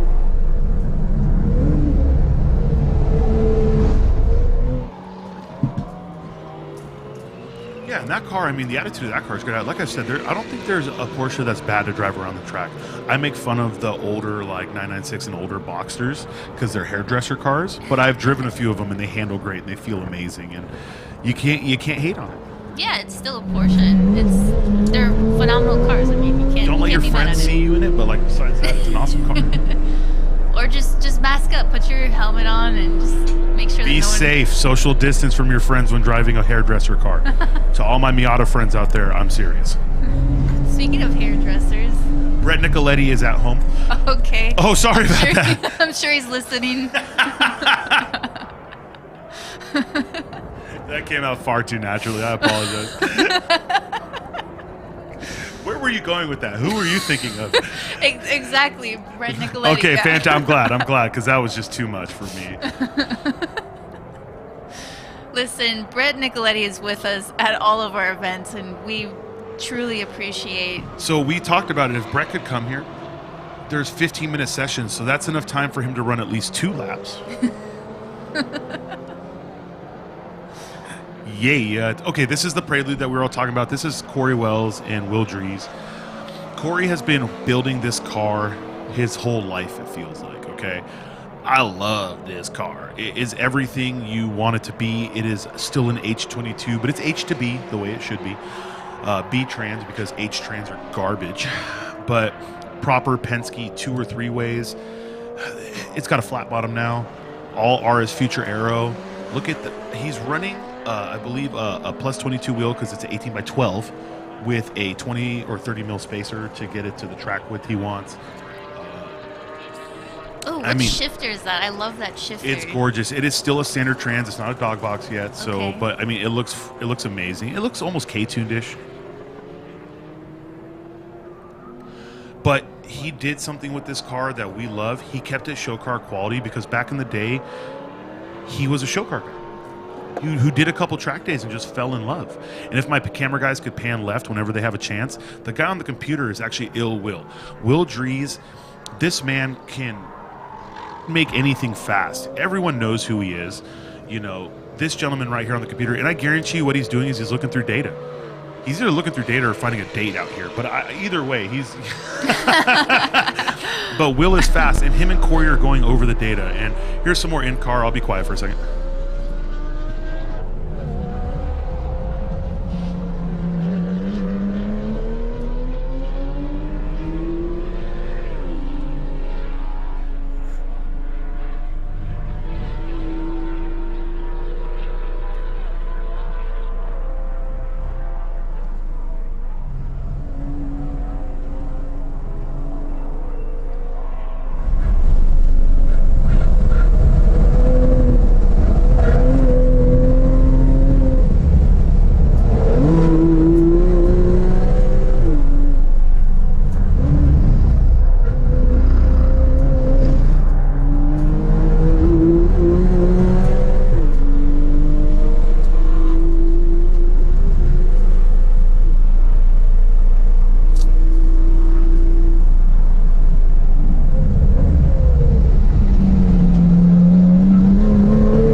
Right. You know what's crazy? These cars are so fun to drive, and they actually do make a really good noise inside, but we've been putting cameras in cars, like Vipers and stuff, that, you know, people are like, is that car making noise?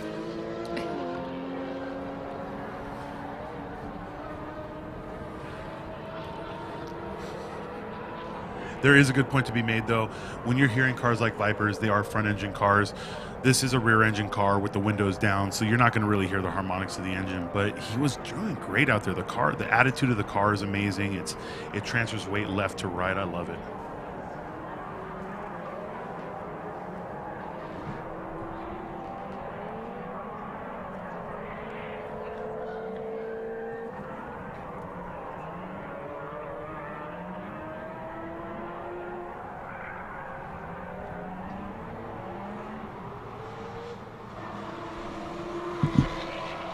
There's another plane, Carla.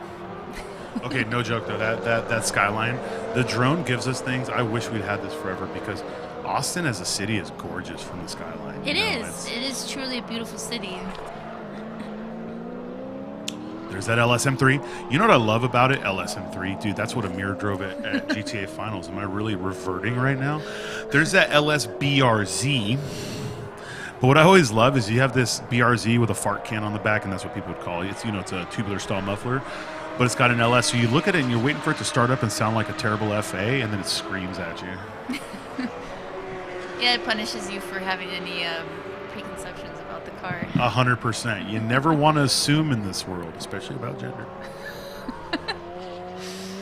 All right, so Tony D losing a bit of grip Little wide.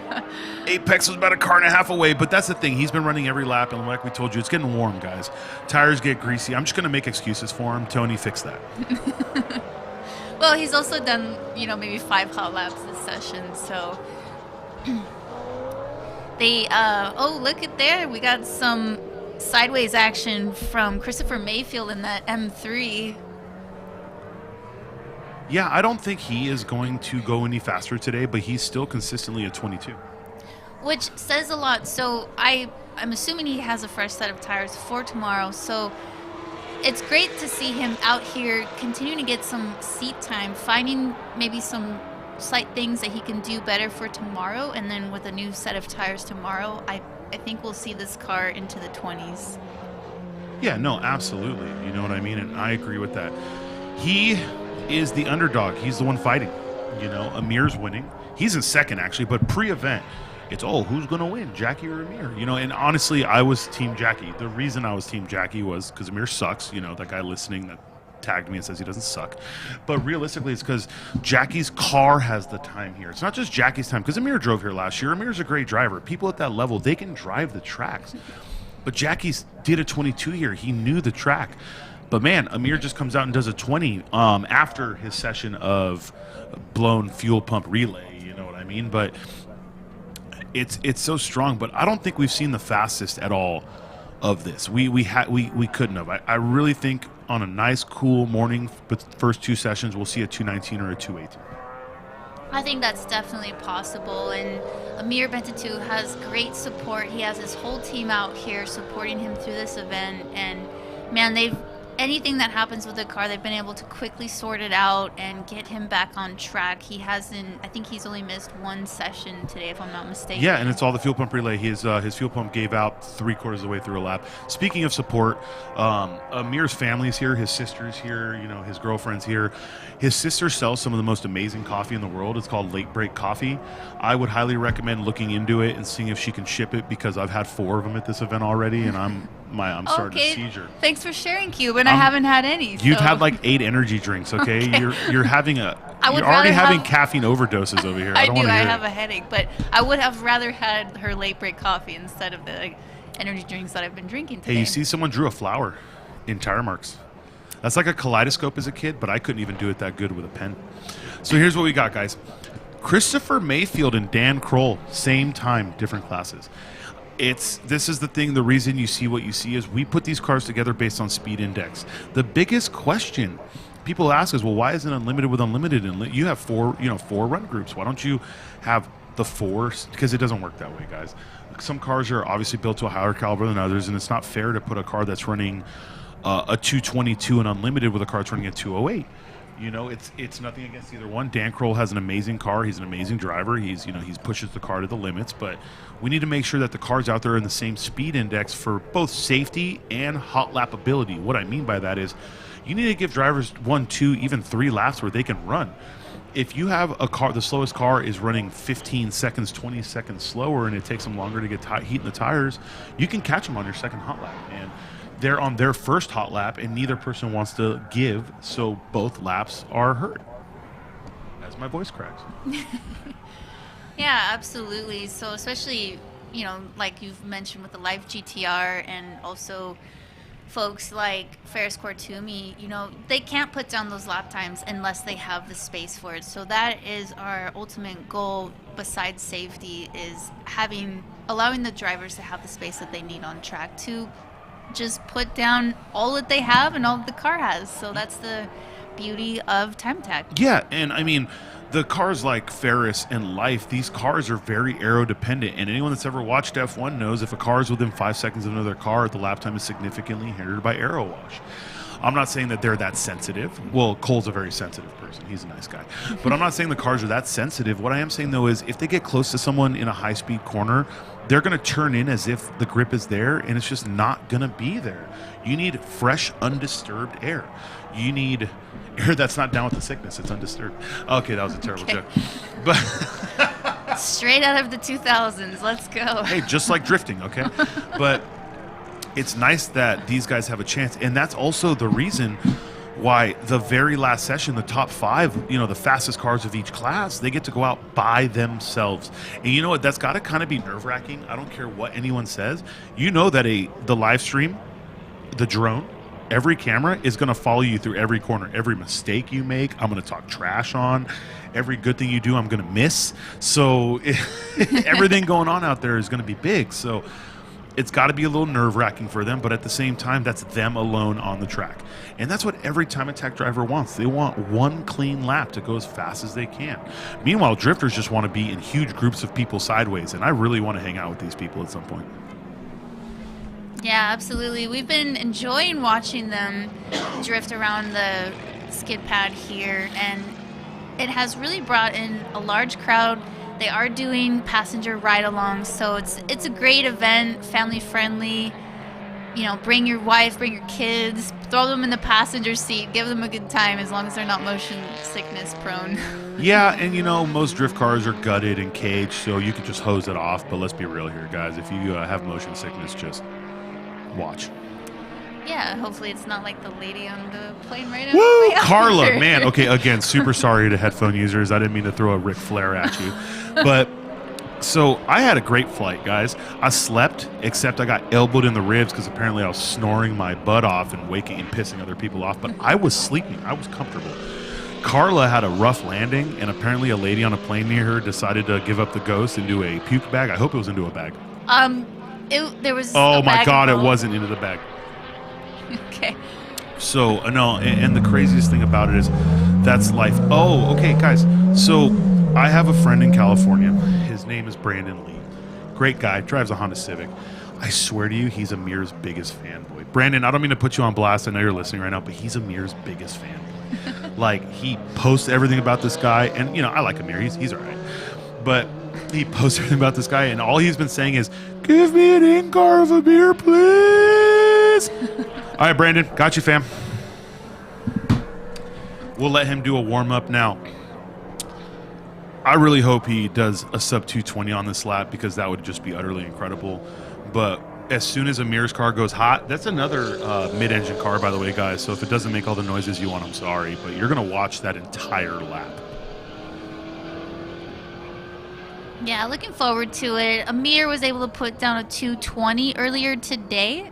So he's looking to maybe crack into the upper teens here, hopefully in this last session of the day.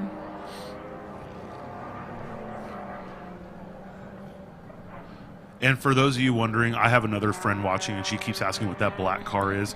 It's not black, bruh. It's midnight purple. It's a GTR color. It's a beautiful, beautiful GTR color. So His car has a lot of work. It's the same thing. His car actually isn't as show quality as the Prelude, funny enough. But in photos, it looks more show quality. The Prelude has much better finish work.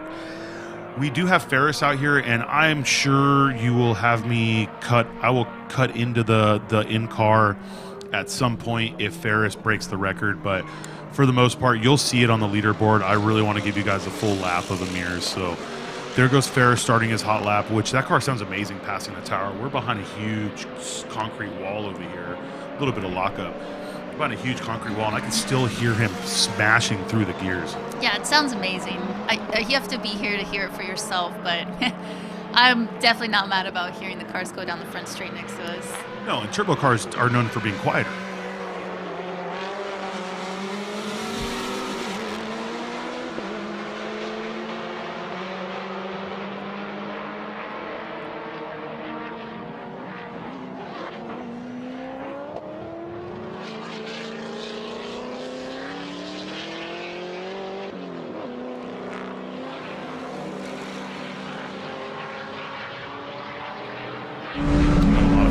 Okay, so here's Amir coming into the second to last turn, guys. We're going to give this one to you. Please enjoy, and hopefully we see some records fall. Hopefully multiple records. We might see Ferris drop and Amir drop his own record.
Carl and I were talking with ourselves muted, so you don't have to hear us say nonsense.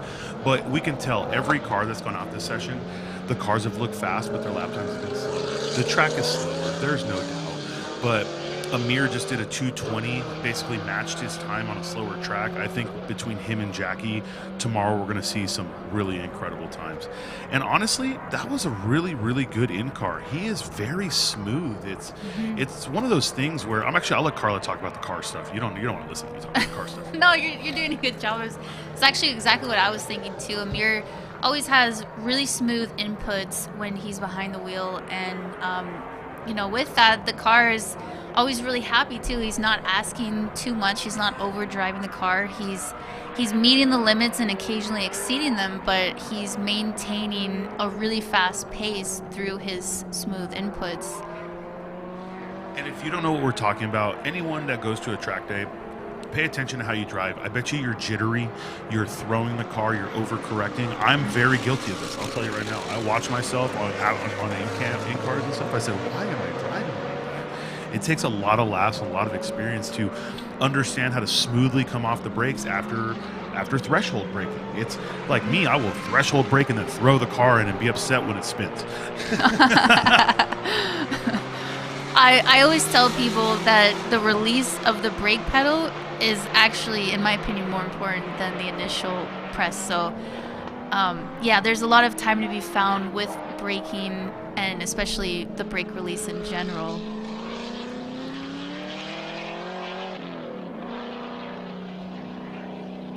Yeah, we're seeing everyone here is about a half second to a second off their fastest lap times earlier from the day. We have Eric Fleming here with a 2:18.405. He was able to run a 2:17.278 earlier today, which bumped him up into this Group 1 here. He's in limited class. He's not in unlimited. He's in a limited class Z06. So that's a really fast time for limited class, and he's on the AO52s. In a 295 square. The thing about Eric is he's actually unofficially already broken Ferris's record with a 2:17.0. And Eric Fleming is known to be one of the most consistent drivers I've personally seen. He is amazing at what he does. And to see him be at 1.4 seconds off his fastest time just screams to me that the track is slower. And he set that record while being sideways on a corner. Okay, so he's cleaning it up. He is going faster. And the reason I wasn't talking, I was writing down, brake release just as important as braking, because I promise you I released the brakes wrong. I'm telling you right now across the board. If you ever rode with me, you'd probably get car sick on the track. Like, I laid down a decent lap time, but man, it's because the car is driving. I mean, you put me in a car that doesn't drive itself, and I'm probably doing garbage lap times. Yeah, brake modulation in general is extremely important, and I think that's the wonderful thing about driving momentum cars is it really forces you to learn how to hone in that skill. And then when you jump into a fast car like any of the time attack cars that you see on screen here right now, you're used to modulating the brake pedal, and you find yourself, like, for example, for Amir Bentatu, who is able to be such a smooth driver and run consistent lap times, and also like Eric Fleming here getting sideways on the exit, another consistent driver. So he is consistently sideways. But as you know, Z06, you gotta drive it a little sideways sometimes, No, 100%. and that's the truth. You know what I mean? So basically, what she's saying is, Brett, if you ever get a fast car, you'll be fast. I mean, you won't, because Brett's a momentum driver. But if you ever get a fast car, you'll be fast. Oh, Brett Nicoletti, our hairdresser. We love you, Brett Nicoletti. Ish. He's a vendor for me at work, and sometimes he pisses me off. So today you're great, but on Tuesday when I'm back, we'll talk about it. Derek Boyd on screen here in that Evo 10. He's an unlimited class car, and you can tell that he is really asking for everything that car can handle right now. You see him really pushing the brake zones, really focusing on his corner exits, and let's see what he's able to do. He's currently sitting at a 2:17.0. Yeah, and he went up the mountain in this car, okay? He completed Pikes Peak almost in sub 10 minutes. So for those kind of achievements, the driver has to understand every single idiosyncrasy on the car, how far you can push it in certain places, because you make a mistake here, you go into the gravel. You make a mistake at Pikes Peak, you die. That's very true. That is very, very true. And as we saw earlier today, even with a brake failure, we saw one of our drivers in that Accord Euro R was for sure going to hit that wall if that gravel trap was not there to slow the car down. Yeah, no, and it's again, like you said, that's why it's great to be at a track like this. In person, everything is so different, and these drivers, they're working with everything they got, and it blows your mind. You know what I mean? I'm not gonna lie though, it kind of looks like he slowed down. He was on a flyer, or just the camera angle just doesn't look fast. Yeah, it's likely that he found himself just kind of overdriving the car, maybe the braking zone on the back straight, because he was really wide of that apex. Yes. That right there, that's a big part of Amir's team. I always forget his last name. His first name is Christian. Christian Wong. Wong. No, you're Wong. You can't laugh at that. You're a terrible human being. Dad oh my jokes. gosh. And he's not even a dad. I actually knew his name was Wong, by the way. It's all set up. But yeah, Christian, huge part of his team. They do so much work together. Amir, I guess, felt that he needed to drive down the pits for some reason or another. He is going to talk to said person. Oh man, is that Kit Lee? What's up, Kit? Ferris, on the other hand, did not complete his second lap. Okay, so I got to go look at the car. Carla. They were dealing with heating issues, right? Last night, they put a second radiator in the trunk. A second radiator? Second one. And they ran hard lines from the trunk all the way to the front of the car. So oh, wow. These guys are going to do whatever it takes. You know, yeah, we're sitting passenger with Amir Bentatu as he's, going to get another hamburger from McDonald's. To be clear here, the coverage, we run a very, very awesome in-car system, and it is Wi-Fi. I feel like we have... Oh, he's just testing the car for sure. When you see a driver out, in the pits or in the paddock shaking the car left to right, he's either, one, making sure that everything is good on the car, or two, selling that very expensive equipment. Or he's just trying to beat everybody at this event to get the barbecue that Texas is known for. Yeah, see, he just did a quick... He went around the roundabout. I'm sure he just felt something weird, and I'll be very honest, it's better for him to do this here than in a paddock full of fans. You know what I mean? Absolutely, He's going to go find somewhere that's a little empty. What he should have done is he should have gone to the drift paddock and just pulled into there. Got a little sideways.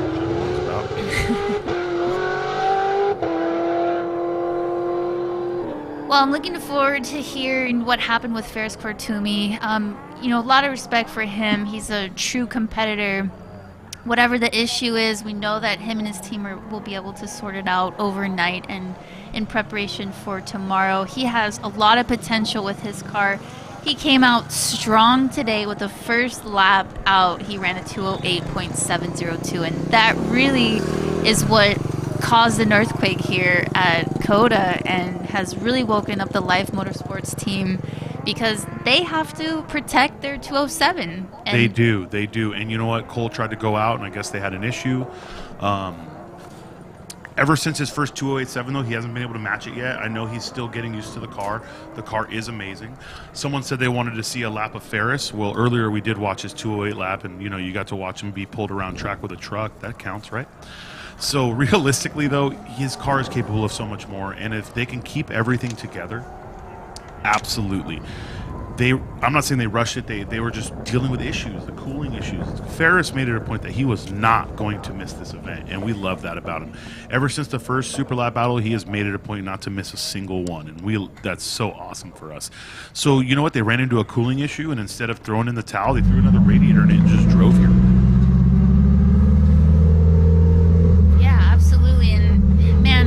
Today's day one. There's still day two tomorrow, but already we are seeing a lot of stiff competition this year in pretty much all the classes. I mean, even an enthusiast class, we're seeing a stiff competition for the podium spot here in general. I mean, Thomas Thompson coming out here to reset his current enthusiast rear-wheel drive record from last year with a 233.0. Second place is currently Jonathan Wheeler with a 234.5. And man, Mary Valdez, I know she ran a 39 this last session, but Kane Ding is knocking at her door with a 240.9. I don't know if you noticed that, but the drone followed Amir all the way back to his garage from right above. I feel like our camera crew might have thought he was taking our equipment and leaving. No. No, not at all. So, no, absolutely. So these were the fast times of the day. The good thing about all of this is if Ferris is having an issue, then he has a whole day to sort it out. If it's a cooling problem, he knows what he has to do. If it's a boost problem, he knows what he has to do. If he messes things up, he knows what he has to do. So, realistically speaking, they're going to come back stronger. They've had issues in the past. They had a torque tube failure at year one, I believe. And if you don't know about Corvettes, pulling a torque tube out of these cars is, if you want to talk about book time, a 12 to 18 hour job. So they did that on the ground on jacks. We do that at work on lifts, and we have special rigs specifically to hold the trans and everything because of the transaxle. No, they did it on the ground. They have Alex Pitts from Pitts Performance here. That's his tuner. I believe he sponsors Ferris. He's one of the coolest guys in the world.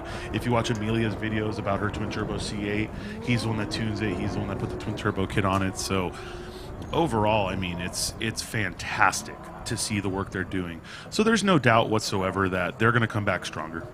And let's not forget about the battle that's going on in street class as well. So we have, Jackie Ding was the record holder for street overall from last year, right? He ran a 222, and now we have Amir Bentatu coming in strong this year with a 220.0. And both Jackie Ding and Amir Bentatu, amazing drivers. They both have more time on the table, but they are sorting out some mechanical issues with both of their cars. So I think we're going to see a really strong battle between these two cars and these two drivers. And let's not forget that it's great to see that it's completely different platforms as well. Amir's in a K-Series NSX, and Jackie Ding is in a new Supra. So that is... A BMW Series Supra. Okay, we don't need to start any internet battles at the end of the day, Cuban. And okay, is that a Tesla drifting on screen right now? It's a Model S, Holmes. Let's Okay, take a forget moment everything. to appreciate Forget the this. Mustang, forget the Corvettes. We have a Model S getting down right now on the drift paddock, all I'm right? not mad at this at all. Look at this guy. He's just out there killing Get it. And the cool thing is it's a Tesla. He could probably take 3 passengers. He could make some dollar bills. And there's absolutely no sound other than the tires. Speaking of Teslas, Carla has actually raced a Tesla. Yeah, I drove one on track, and wow, those cars are incredibly fast. And when I drove it, it was before they did I guess they did some power updates. So now they're even faster. And I was already really impressed with the car. This is totally different, guys. Totally different. But Dye, who ran Pikes Peak and won the class that Derek Boyd was in, that took second, is actually going to take a Model 3 to the top of the mountain next year, like Randy posted this year, right? Or sorry, he's going to take it this year, like Randy posted last year. Well, Carla's going to understand these numbers. Some of you online are going to understand these numbers. He did a 52 at Button. That's crazy. And keep in mind that this car weighs the same as an F-150. It's heavy. It's over 4,000 pounds.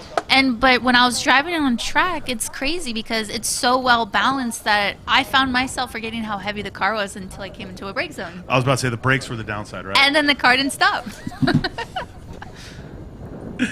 So here's what we're going to do, guys. We're going to throw the standings up. I'm going to let Carla go ahead and go over them for you, and then I'll let her close it out for you guys. Carla, this is all yours, girl.